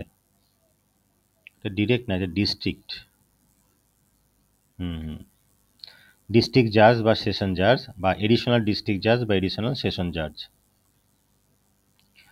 আচ্ছা, প্রেসিডেন্ট হিসেবে কে থাকবে? প্রেসিডেন্ট হিসেবে থাকবে হচ্ছে সরকার ট্রাইব্যুনালের যে একজন সদস্য প্রেসিডেন্ট হিসেবে নিয়োগ দেবে। প্রেসিডেন্ট অবশ্যই হবেন এমন একজন ব্যক্তি যিনি বোর্ডের সদস্য অথবা বর্তমানে বোর্ডের সদস্যের দায়িত্বে আছেন। প্রেসিডেন্ট হিসেবে কে থাকবে? যে সরকার ট্রাইব্যুনালের একজন সদস্যকে প্রেসিডেন্ট হিসেবে নিয়োগ দেবেন। কে দেবেন? সরকার দেবেন। আর এই প্রেসিডেন্টটা হবে বোর্ডের সদস্য অথবা বর্তমানে বোর্ডের দায়িত্বে আছেন। যে অবশ্যই হবেন একজন ব্যক্তি যিনি বোর্ডের সদস্য এবং দায়িত্বে আছেন। এই ধারায় বলা হয়েছে যে ট্যাক্সেস আপিলেট ট্রাইব্যুনাল, যেটা আমরা সেকশন 13তেই দেখলাম, নিজের কাজ ও ক্ষমতা একা করবে না, ছোট ছোট দল বা বেঞ্চ ভাগ করে করবে এই ট্রাইব্যুনালটা। এটাকে বেঞ্চ বলছে, যে আমরা এটা বোঝানোর জন্য ছোট ছোট দল, এটাকে একটা বেঞ্চ বলছে, বেঞ্চেস। ছোট ছোট দলটাকে বেঞ্চ বলতে দুজন মিলে একজনটা বেঞ্চ করে দিল, যে দুজন মিলে একটা টিম করে দিল। যদি বলি যে এই দুজন তারা এই কেস একটা কেস দেখবে, একটা শুনানি দেখবে, একটা করে যে আপিল হয় এক একটা, অনেকগুলো তো আপিল হয়, তোমরা দুজন মিলে একটা আপিল দেখো, একা একা কোনো টা করবে না। তোমরা দুজন মিলে একটা দেখো বা তিনজন মিলে একটা দেখো বা চারজন মিলে একটা দেখো, এইভাবে ভাগ ভাগ করে দেওয়া হয়। বেঞ্চ বলছে বোঝানোর জন্য বলি যে আমরা ক্লাসে বেঞ্চে বসতাম না, তিনজন মিলে একটা বেঞ্চে বসতাম, কোথাও পাঁচজন মিলে একটা বেঞ্চে বসতাম, কোথাও দুজন মিলে একটা বেঞ্চে বসতাম, যেগুলো ছোট ছোট বেঞ্চ। একাই কি একটা বেঞ্চে বসে? সবাই একাই বলে একটা বেঞ্চে তো আমরা একটা দেখি না। সুতরাং এইরকম করে বলছে যে এরকম, এই জন্য যে ছোট ছোট একটা দলে ভাগ করে দিত, টিমে ভাগ করে দিয়ে তোমরা এক একটা দেখো। ট্রাইব্যুনালের ট্রাইব্যুনালের যে প্রেসিডেন্ট সভাপতি ঠিক করবেন যে কোন কেস বা কোন ধরনের কেস কোন বেঞ্চে যাবে। ট্রাইব্যুনালটা আছে, তার যে প্রেসিডেন্ট আছে তিনি এই ট্রাইব্যুনালটাকে পুরো কন্ট্রোল করবেন। তিনি বলে দেবেন যে কোন কেসটা কোন বেঞ্চে যাবে, অর্থাৎ কোন টিমটা দেখবে কোন কেসটা। প্রতিটি বেঞ্চ মানে হচ্ছে ট্রাইব্যুনালের একটি বিচার প্যানেল। তো এখানে বলছে যদি প্রেসিডেন্ট মনে করেন যে কোনো বিশেষ কেস একাই তিনি দেখবেন বা আলাদা ব্যবস্থা দরকার, তাহলে তিনি ভিন্ন নির্দেশও দিতে পারেন। যদি প্রেসিডেন্ট মনে করেন যে একাই এই কেসটা দেখবে, তাহলে তিনি ভিন্ন ধরনের একটা নির্দেশনাও দিতে পারে। প্রতিটি বেঞ্চে কয়েকজন সদস্য থাকবে। কয়জন সদস্য থাকবে সেটা হচ্ছে যে প্রতিটি বেঞ্চে কমপক্ষে 2 জন সদস্য থাকবে। এটা কেউ বিচার করবে না যে অন্তত 2 জন একসাথে সিদ্ধান্ত নেবেন, অর্থাৎ একা কেউ এটা বিচার করবে না। 2 জন মিলে 2 জনের মতামত থাকতে হবে। যেটাই রায় হোক না কেন 2 জনকে একমত হতে হবে যদি 2 জন থাকে। এতে বিচার প্রক্রিয়া কি ন্যায্য এবং নিরপেক্ষ হয়। আচ্ছা, 3 জন হলে কি করবো এটা আমরা জানবো। যদি 3 জন থাকে বেঞ্চে, আমরা আসছি। প্রতিটি বেঞ্চে অন্তত একজন সদস্যকে অবশ্যই হতে হবে এনবিআর এর একজন মেম্বার বা কমিশনার অফ ট্যাক্সেস। যে 2 জন থাকবে তার মধ্যে একজন এ অথবা বি হতে হবে। এনবিআর এর একজন মেম্বার হতে হবে, আবার কমিশনার অফ ট্যাক্সেস হতে হবে। বেঞ্চে অন্তত একজন অভিজ্ঞ ট্যাক্স অফিসার বা উচ্চ পর্যায়ের কর্মকর্তা থাকবেন যিনি ট্যাক্স আইনে বাস্তব অভিজ্ঞতা রাখেন। ট্যাক্স আপিলেট ট্রাইব্যুনাল যেখানে কাজ করে তার প্রতিটি বেঞ্চ বা দল কোনো মামলার সিদ্ধান্ত দিবে সদস্যদের মতামতের ভিত্তিতে। কোনো মামলার সদস্যদের যে মতামত হবে সেই মতামতের ভিত্তিতে সিদ্ধান্তটা দিবে। সংখ্যাগরিষ্ঠ মতামতই চূড়ান্ত হবে। এই যে এখানে বলছে যে 3 জনের যদি সদস্য হয়, তাহলে এ বলছে ট্যাক্স দিতে হবে, বি বলছে ট্যাক্স দিতে হবে না, সি বলছে ট্যাক্স দিতে হবে। তো এখানে 2 জন একমত হলো, এ এবং সি, তাহলে এটাই ফাইনাল ডিসিশন হয়ে গেল। মেজরিটি উইংস ডিসিশন ফাইনাল, অর্থাৎ ট্যাক্স দিতে হবে। সদস্যদের মতামত, সদস্যদের যদি মতভেদ যদি সমান হয়, টাই হয়, যদি 1:1 হয়, যদি টাই হয়ে গেল, 2 জন আসছে, 2 জন হ্যাঁ, একজন দিতে হবে বললো, একজন বলে দিতে হবে না। যদি 4 জন থাকে, 2 জন বলে দিতে হবে, 2 জন দিতে হবে না বললো, হতে পারে না এরকম? তাহলে কি হবে? যদি এই ধরনের মতভেদ দেখা দেয়, তাহলে সেটা লিখিতভাবে নথিভুক্ত করা হবে। যে যদি 2 জন থাকে, 2 জনের মধ্যে ধরলাম বোঝানোর স্বার্থে বলছি যে এ বলছে যে ট্যাক্স আরোপ করা হবে, বি বলছে ট্যাক্স আরোপ করা হবে না, এটা লেখা হবে, নথিভুক্ত করা হবে। এবং প্রেসিডেন্ট বিষয়টি তখন অন্য সদস্যের কাছে পাঠাবে। অর্থাৎ এখন ট্রাইব্যুনালের প্রেসিডেন্ট সেই বিতর্কিত যে বিষয়টি আছে তিনি আরও একজন বা একাধিক নতুন সদস্যের কাছে পাঠাবেন হচ্ছে শুনানির জন্য। এতে নতুন সদস্যরা সেই নির্দিষ্ট বিষয়ের উপর মত দেবেন। তাহলে কি হলো? মেজরিটি হচ্ছে যাদের সংখ্যা বেশি, নতুন আর পুরাতন মিলে, নতুন সদস্য এবং পুরাতন সদস্য মিলে যাদের সংখ্যা বেশি হবে সেটাই সিদ্ধান্ত বলে গণ্য হবে এবং সেটাই ফাইনাল ডিসিশন হয়ে যাবে।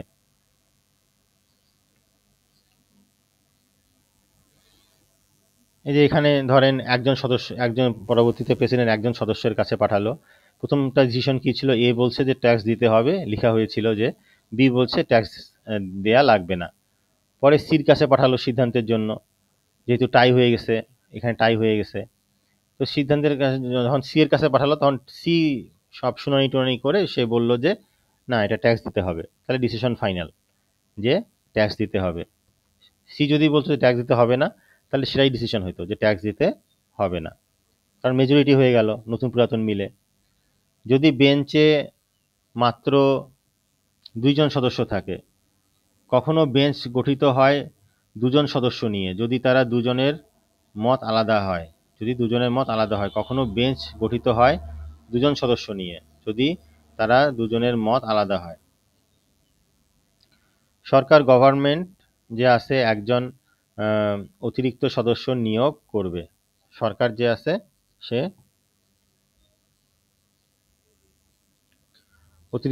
অতিরিক্ত সদস্য নিয়োগ করবেন। সেই নতুন সদস্য মামলাটা শুনবেন এবং 3 জনের মধ্যে যাদের মতামত বেশি সেটাই হবে চূড়ান্ত। আচ্ছা, এটা তো আমরা জানলাম।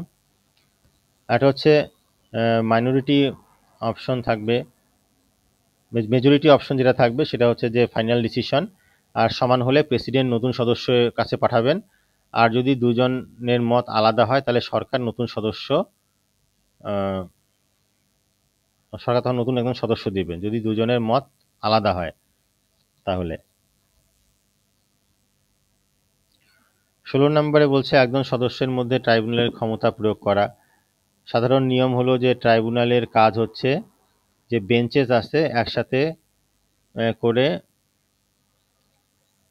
যে 2 বা ততোধিক সদস্য থাকে, বেঞ্চ মানে 2 বা ততোধিক সদস্য থাকবে। কিন্তু আবার 16 এখানে বলছে যে এখানে বলছে আবার একজনও করা যাবে, মানে নিজেই নিজের আইনটা মনে হয় ব্রেক হচ্ছে এখানে।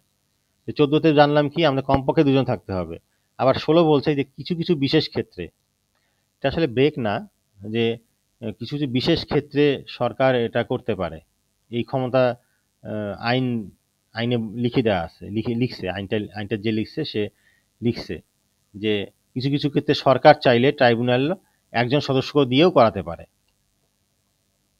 তো এটা করা হয়েছে কিন্তু একটা ভালো উদ্দেশ্য সাধনের জন্য। যেমন বলা হয় যে যদি একটা ছোট ছোট কেস আছে সেখানে তো 2 জনের দরকার নেই, এখন অনেক অনেক কি আছে, অনেক ধরেন মামলা হয়ে গেছে, অল্প সময়ের মধ্যে ছাড়তে হবে। তো যেগুলো ছোট ছোট মামলা আছে, যেমন কর ফাঁকি দেয়া বা ট্যাক্স দেখায় নাই, ট্যাক্স কম দিছে, তো এগুলোর জন্য তো 2-3 জন বসা রাখার দরকার নাই, সেখানে একজনই দিতে পারে ছোট ছোট কেসগুলো।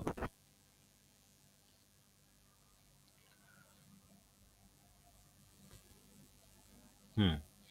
তো এখানে বিশেষ কিছু ক্ষেত্রে সরকার চাইলে ট্রাইব্যুনালের কাজ একজন সদস্যকে দিয়ে করাতে পারে। যে এই ধারা অনুযায়ী সরকার বলছে যে গভর্নমেন্ট নির্দেশনা দিতে পারে যে ট্রাইব্যুনালের ক্ষমতা এবং দায়িত্বগুলো, মামলা শুনানির সিদ্ধান্ত, এইসব যে চলছে, যে চালাবে সে একজন সদস্য একাই, বা বলবে যে 2জন বা তার বেশি সদস্য একসাথে জয়েন্টলি করবে, অথবা প্রত্যেকে আলাদাভাবে করবে। তাহলে কি দাঁড়াচ্ছে যে একজন সদস্য একাই করতে পারে, আবার 2জন বা তার বেশি সদস্য একসাথে করতে পারে, অথবা প্রত্যেকে আলাদাভাবে শুনানিটা করতে পারে।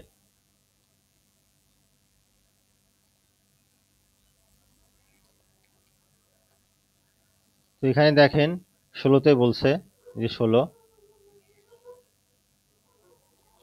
যে একজন সদস্য কর্তৃক ক্ষমতা প্রয়োগ, অর্থাৎ একজন সদস্য কর্তৃক ক্ষমতা প্রয়োগ, এই কথা 16তে বলেছে। ধারা 14-এ যাহা কিছুই থাকুক না কেন, সরকার আপিল ট্রাইব্যুনালের ক্ষমতা বা কার্যাবলী ইহার কোনো এক বা একাধিক সদস্য কর্তৃক যৌথভাবে বা পৃথকভাবে ব্যবহার প্রয়োগের নির্দেশ প্রদান করিতে পারিবে। এই যে, তাহলে যদি আমরা একটু সহজেই বুঝি যে যেগুলো ছোট ছোট মামলা, যেমন যে ভুল ট্যাক্স, তারপর কাটার আপিল, তারপরে কর টাকার জরিমানার আপিল, এগুলো সরকার দেখে যেগুলো ছোট ছোট কেস 2-3 জন সদস্য বসানোর দরকার নেই, তখন তারা অভিজ্ঞ একজনকে বসিয়ে দেয়, কারণ আরো অনেক মামলা পড়ে আছে। তো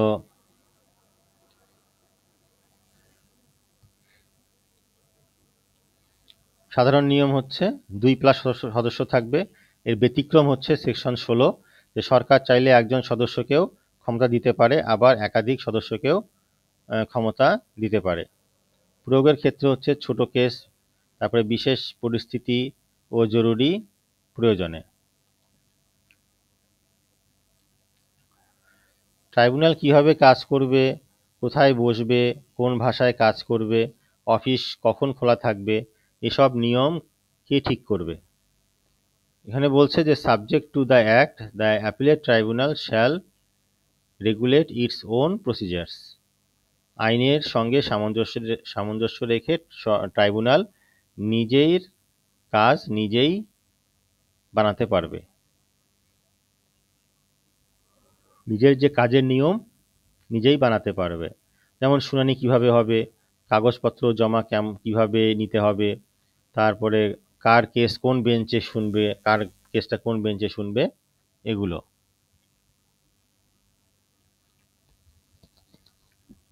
কোথায় বসবে সেটা প্রেসিডেন্ট ঠিক করবে। A bench shall hold its sittings at its headquarter হতে পারে, or such other place as the president may consider convenient. Bench হচ্ছে সাধারণত হেডকোয়ার্টারে বসে, যে বিচারকরা শুনবেন সেটা সাধারণত হেডকোয়ার্টারে বসে, তবে প্রেসিডেন্ট চাইলে অন্য যে জায়গাতেও বসতে পারে। যেমন ঢাকায় হেড অফিস আছে, কিন্তু প্রেসিডেন্ট বলছে যে চট্টগ্রামে অনেক কেস জমে আছে, তো তোমরা এক সপ্তাহ চট্টগ্রামে তোমরা বসো গিয়ে, তখন সেখানে বসতে হবে। কোন বেঞ্চ কোন কেস কোন বেঞ্চ শুনবে সেটা প্রেসিডেন্ট ঠিক করবে। A bench shall hear and determine such appeals. A bench shall hear and administrate such appeals as the president may direct. মানে হচ্ছে প্রেসিডেন্ট ঠিক করবে যে কোন বেঞ্চ কোন আপিল বা আবেদন শুনবে, কখনো সাধারণ আদেশে, কখনো কখনো বিশেষ আদেশে। সাধারণ আদেশে বলছে সেবার জন্য, কখনো সাধারণ আদেশ হচ্ছে সেবার জন্য, কখনো বিশেষ আদেশ হচ্ছে বিশেষ কেসের জন্য। প্রেসিডেন্ট বলবে যে বেঞ্চ ওয়ান তুমি ভ্যাটের আপিল শুনবে, বেঞ্চ টু তুমি ইনকাম ট্যাক্সের আপিল শুনবে, এভাবে। আর ছুটি বা সময়কাল হবে যে সুপ্রিম কোর্টের হাইকোর্ট ডিভিশন যে আছে সেটার সাথে সামঞ্জস্য রেখে, সে যেদিন করে সুপ্রিম কোর্টের হাইকোর্ট ডিভিশন যখন সময় যে কটা থেকে কটা হবে, যে কয় ঘন্টা পার ডে ডিউটি তাদের এই বেঞ্চ যে থাকবে এই ট্রাইব্যুনালেরও সেই পার ডে ডিউটি টাইম ততটুকু। আবার সুপ্রিম কোর্টের হাইকোর্ট ডিভিশন যে আছে তারা যেসব হলিডে পাবে, হ্যাঁ, এই আপিলেট ট্রাইব্যুনালও সেই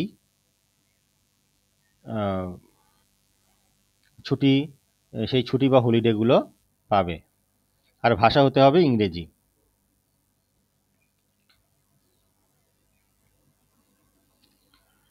তাহলে আমরা নিজে একটু দেখি অ্যাট এ গ্লান্স, যে 1 নম্বরে বলছে যে আপিলেট ট্রাইব্যুনাল যে আছে সে নিজের নিয়ম নিজে বানাবে, কোথায় বসবে সেটা প্রেসিডেন্ট ঠিক করে দেবে, কোন কেস কে শুনবে প্রেসিডেন্ট ঠিক করে দেবে। অফিস টাইম হচ্ছে হাইকোর্ট ডিভিশন, সুপ্রিম কোর্টের হাইকোর্ট ডিভিশনের মতো, আর ভাষা হবে ইংরেজি।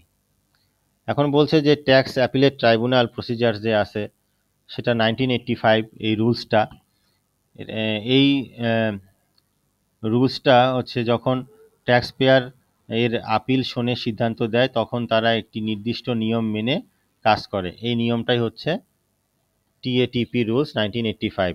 ট্রাইব্যুনাল যখন কোনো ট্যাক্স পেয়ারের আপিল শুনবে এবং সিদ্ধান্ত দেবে, তখন যে নিয়ম কানুন যে নিয়ম মেনে কাজ করে, ট্রাইব্যুনাল যে নিয়ম মেনে কাজ করে, কোন নিয়ম মেনে কাজ করে, এই টিএটিপি রুলস 1985 এরা মেনে কাজ করে।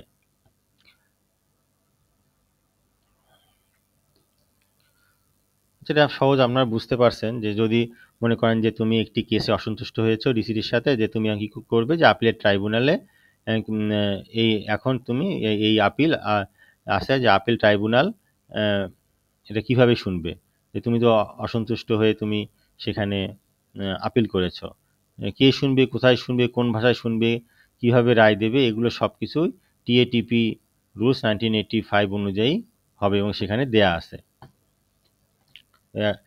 আর একটা বলছে যে এই টিএপি রুলসটা রুলস বুক হিসেবে কাজ করে।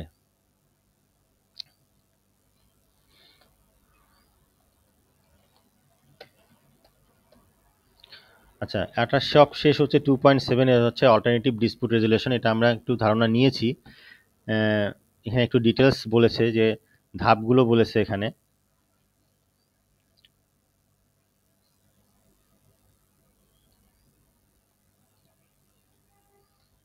এই যে আমরা এখানে দেখব,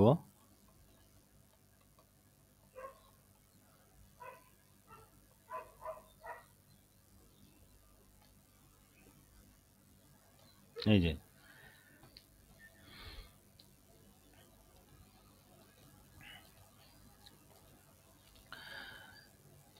কে এডিআর প্রক্রিয়া শুরু করতে পারে? যে কোনো এসএসসি দুই অবস্থায়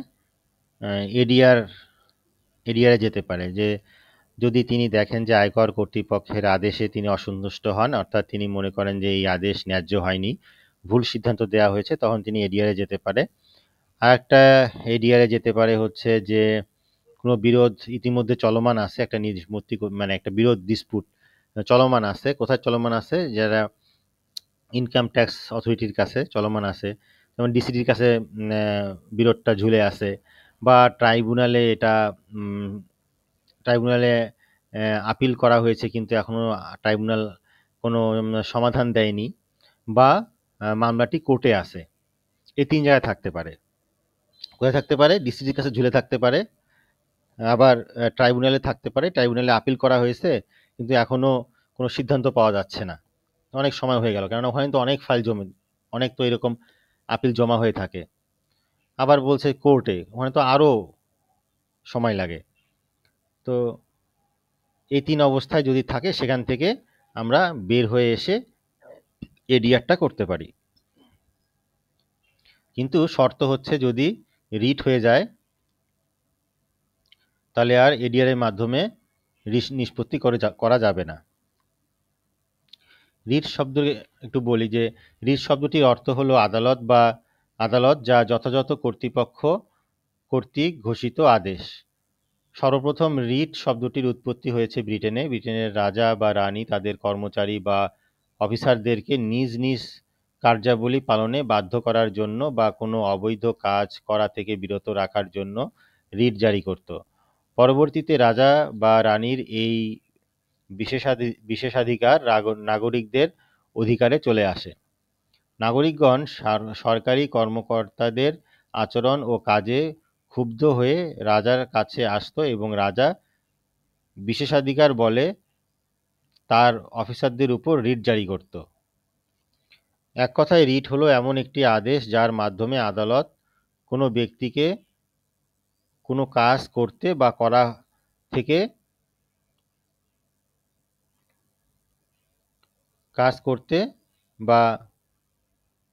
করা থেকে বিরত থাকতে নির্দেশ দেয়। কাজ করা থেকে বিরত থাকতে নির্দেশ দেয়।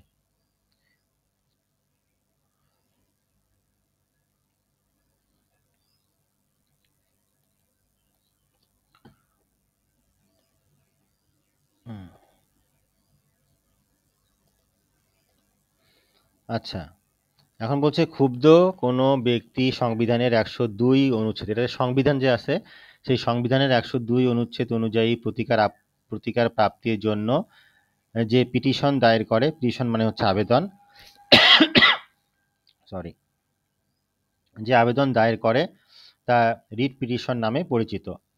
সংবিধানের 44 অনুচ্ছেদ অনুযায়ী কোনো ক্ষুব্ধ ব্যক্তি তার মৌলিক অধিকার বলবৎ করার জন্য হাইকোর্ট বিভাগে পিটিশন বা আবেদন দায়ের করতে পারে। রিট পিটিশন দায়ের করা একটি মৌলিক অধিকার।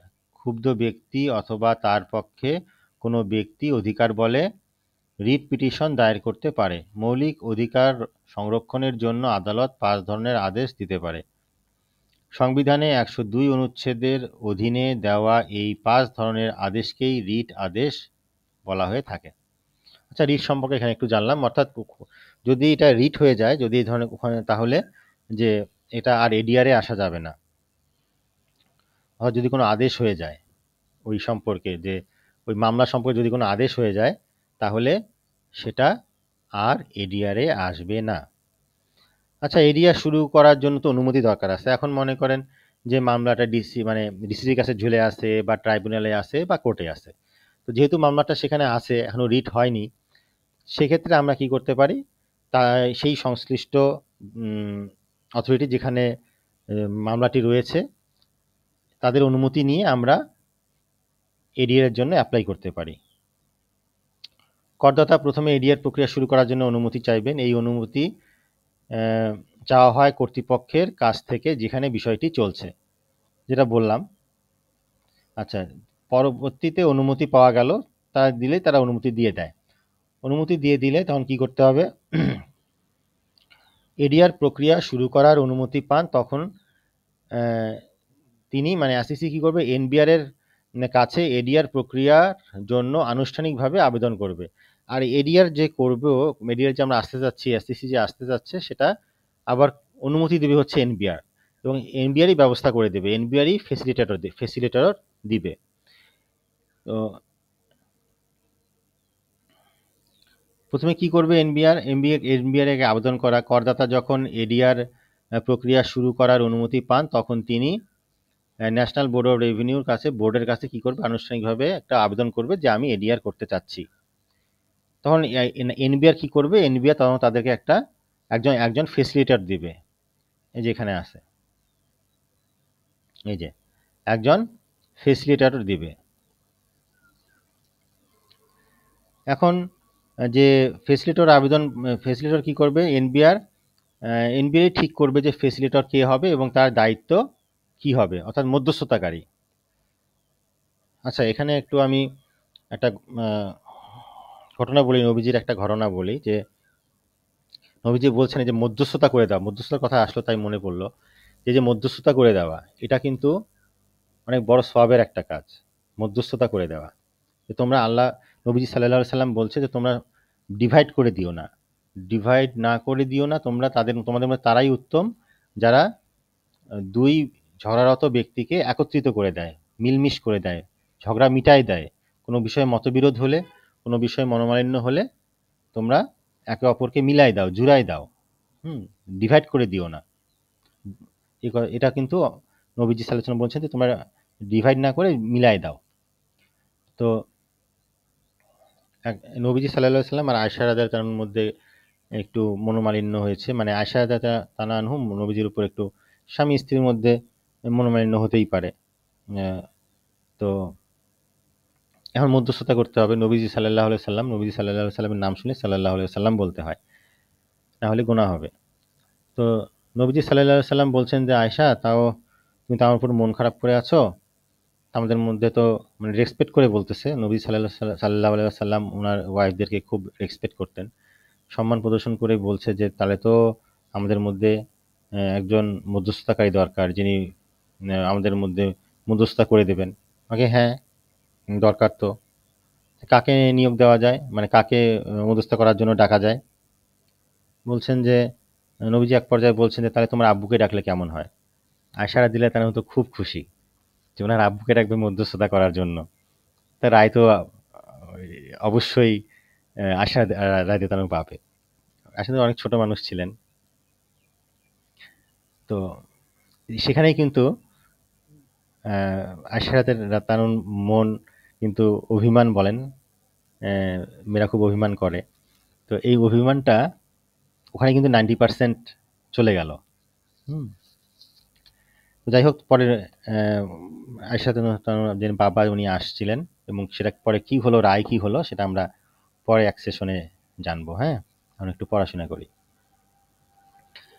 তো এই যে ফেসিলিটেটর নিয়োগ দেওয়া, ফেসিলিটেটর আবেদনপত্র পাঠাবেন। এখন ফেসিলিটেটর যে আছে, যে এনবিআরই ঠিক করবে যে ফেসিলিটেটর কে হবে এবং তার দায়িত্ব কি হবে। ফেসিলিটেটর আবেদনপত্র পাঠাবেন ডিসিটির কাছে। তো এই যে ফেসিলিটেটর যে থাকবে, তৃতীয় ধাপে যে আবেদনটা করা হয়েছিল, যে আবেদনের একটা কপি পাঠাবে হচ্ছে কার কাছে, সংশ্লিষ্ট যে ডিসিটি আছে তার কাছে পাঠাবেন।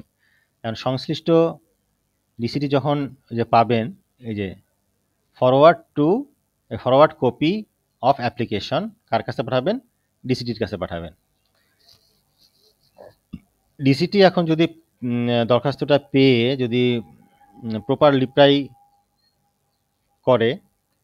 রিপ্লাই করে, মানে সে যদি বলে যে না, এটা আমাদের মধ্যে যেটা ছিল সেটা মিটে গেছে, এটা ওকে হয়ে গেছে, অ্যাপ্লিকেশন পাওয়ার পর যদি দেখে যে অ্যাপ্লিকেশনটা ঠিক আছে, উনি যে অ্যাপ্লিকেশনটা করেছে এটা ওনার রাইট আছে, উনি এটা ঠিক করেছে এবং আমাদের এটা মিটে গেছে, মিটমাট হয়ে গেছে, তাহলে তো আর এডিআর এর দরকার নেই। তখন কি বলছে, এডিআর শ্যাল নট কন্টিনিউ, তখন আর এডিআর চলবে না। আর যদি ডিসিটি বলে যে না, অ্যাপ্লিকেশনটা ভুল আছে, অর্থাৎ এটা এখনো সেটেলমেন্টের দরকার আছে, এটা মিটমাট হয়নি, তখন এই যে ফেসিলিটর যে আছে, ফেসিলিটর অ্যারেঞ্জ মিটিং ফর সেটেলমেন্ট, তখন একটা মিটিং কল করবে। এই মিটিং কল যখন করবে তখন সেই মিটিংয়ের সময়সীমা সব কিছু জানিয়ে দেওয়া হবে। তো যখন মিটিংটা বসবে সেখানে অ্যাসিসি থাকতে পারে বা অ্যাসিসির যে রিপ্রেজেন্টেটিভ তিনি থাকতে পারে, আবার ডিসিটির পক্ষ থেকেও সেম, ডিসিটি নিজেও থাকতে পারে, রেসপেক্টিভ যে ডিসিটি আছে যার সাথে মতবিরোধ হচ্ছে তিনি থাকতে পারে, অথবা তার কোনো প্রতিনিধি থাকতে পারে। এখন বলছে যে এখন তাদের মধ্যে আলোচনা হয়ে কি এগ্রিমেন্ট হতেও পারে আবার নাও হতে পারে। তো এগ্রিমেন্টটা যদি হয়, পুরোপুরি হয় বা পার্টলি হয়, যদি ইয়েস হয়ে যায়, পার্টলি হলে বলছে যে হ্যাঁ এটা মেইন যেটা অংশটা সেটা হয়ে গেছে, মতের মিল হয়ে গেছে, কিন্তু অল্প একটু বাকি আছে, সেটা আমরা মিটমাট করে নেব, এটা আমাদের আর প্রবলেম হবে না, যদি দুই পক্ষ এখানে এগ্রি হয়। হ্যাঁ, তো আর যদি হোললি একদম যদি এগ্রিমেন্ট হয়ে যায় তাহলে তো আরও ভালো। তো পার্টলিও যদি হয় সেক্ষেত্রেও এই যে পার্টলি কথা বলা আছে, হোললি আর পার্টলি হলে বাকি যেটুকু থাকে সেটুকু মীমাংসা হয়ে যায়, ওরা তখন আলাদাভাবে দুজনে বসে ওটা সেটেলমেন্ট করে ফেলে। তো সেক্ষেত্রে facilitator should record details of the result, facilitator কি করবে, ডিটেলস লিখবে, পুরো রেকর্ড লাগবে সেই রেজাল্টের, এবং communicate to the assessee and the respective DCT, ওই যে রেসপেক্টিভ ডিসিটি আছে, সংশ্লিষ্ট ডিসিটি আছে, তার সাথে কমিউনিকেট করবে এবং অ্যাসেসির সাথেও কমিউনিকেট করবে, তাদেরকে সেটা জানিয়ে দেবে এবং সেটা বোর্ডকেও জানিয়ে দেবে সিদ্ধান্ত কি হলো। আর যেটা যখন ফাইনাল হয়ে যাবে, এই রেজাল্টটা যেটা হবে সেটাই ফাইনাল হয়ে যাবে, অর্থাৎ রেজাল্ট যখন ফাইনাল হবে তখন সেটা আর চেঞ্জ করা যাবে না, যে তোমরা তো একমত হয়েছে একবার, এটা নিয়ে আবার মতবিরোধ যে করবা, আবার কোর্টে আসবা বা অ্যাপেলেট ট্রাইব্যুনালে আসবা, এটা করা যাবে না, এটাই ফাইনাল, কারণ তোমরা তো একবার একমত হয়েছ। আর যদি বলে যে না একমত হচ্ছে না, তখন ফেসিলেটর কি করবে, facilitator should communicate the result with 15 days, এখানে এই ডেটা আসতে পারে এমসিকিউতে যে কতদিন, যে 15 days from the date of disagreement to all related parties, এই ডিসএগ্রিমেন্টের 15 দিনের মধ্যে ফেসিলিটর কি করবে, সবাইকে এটা জানিয়ে দেবে যে মীমাংসা হয়নি, এই যে জানিয়ে দেবে যে মীমাংসাটা হয়নি। ফেসিলিটর কি করবে, যে তাদেরকে লিখিতভাবে জানিয়ে দেবে, কাদেরকে, এনবিআরকে জানাবে, তারপরে সংশ্লিষ্ট যারা আছে, যদি সেটা মনে করেন যে তারা কোর্ট থেকে আসছে তাহলে, বা ট্রাইব্যুনাল থেকে আসছে, বা রেসপেক্টিভ যে ডিসিটি আছে, সংশ্লিষ্ট ডিসিটি তার কাছ থেকে আসছে, তো তাদেরকে সবাইকে জানিয়ে দেবে যে রেজাল্টটা কি হলো।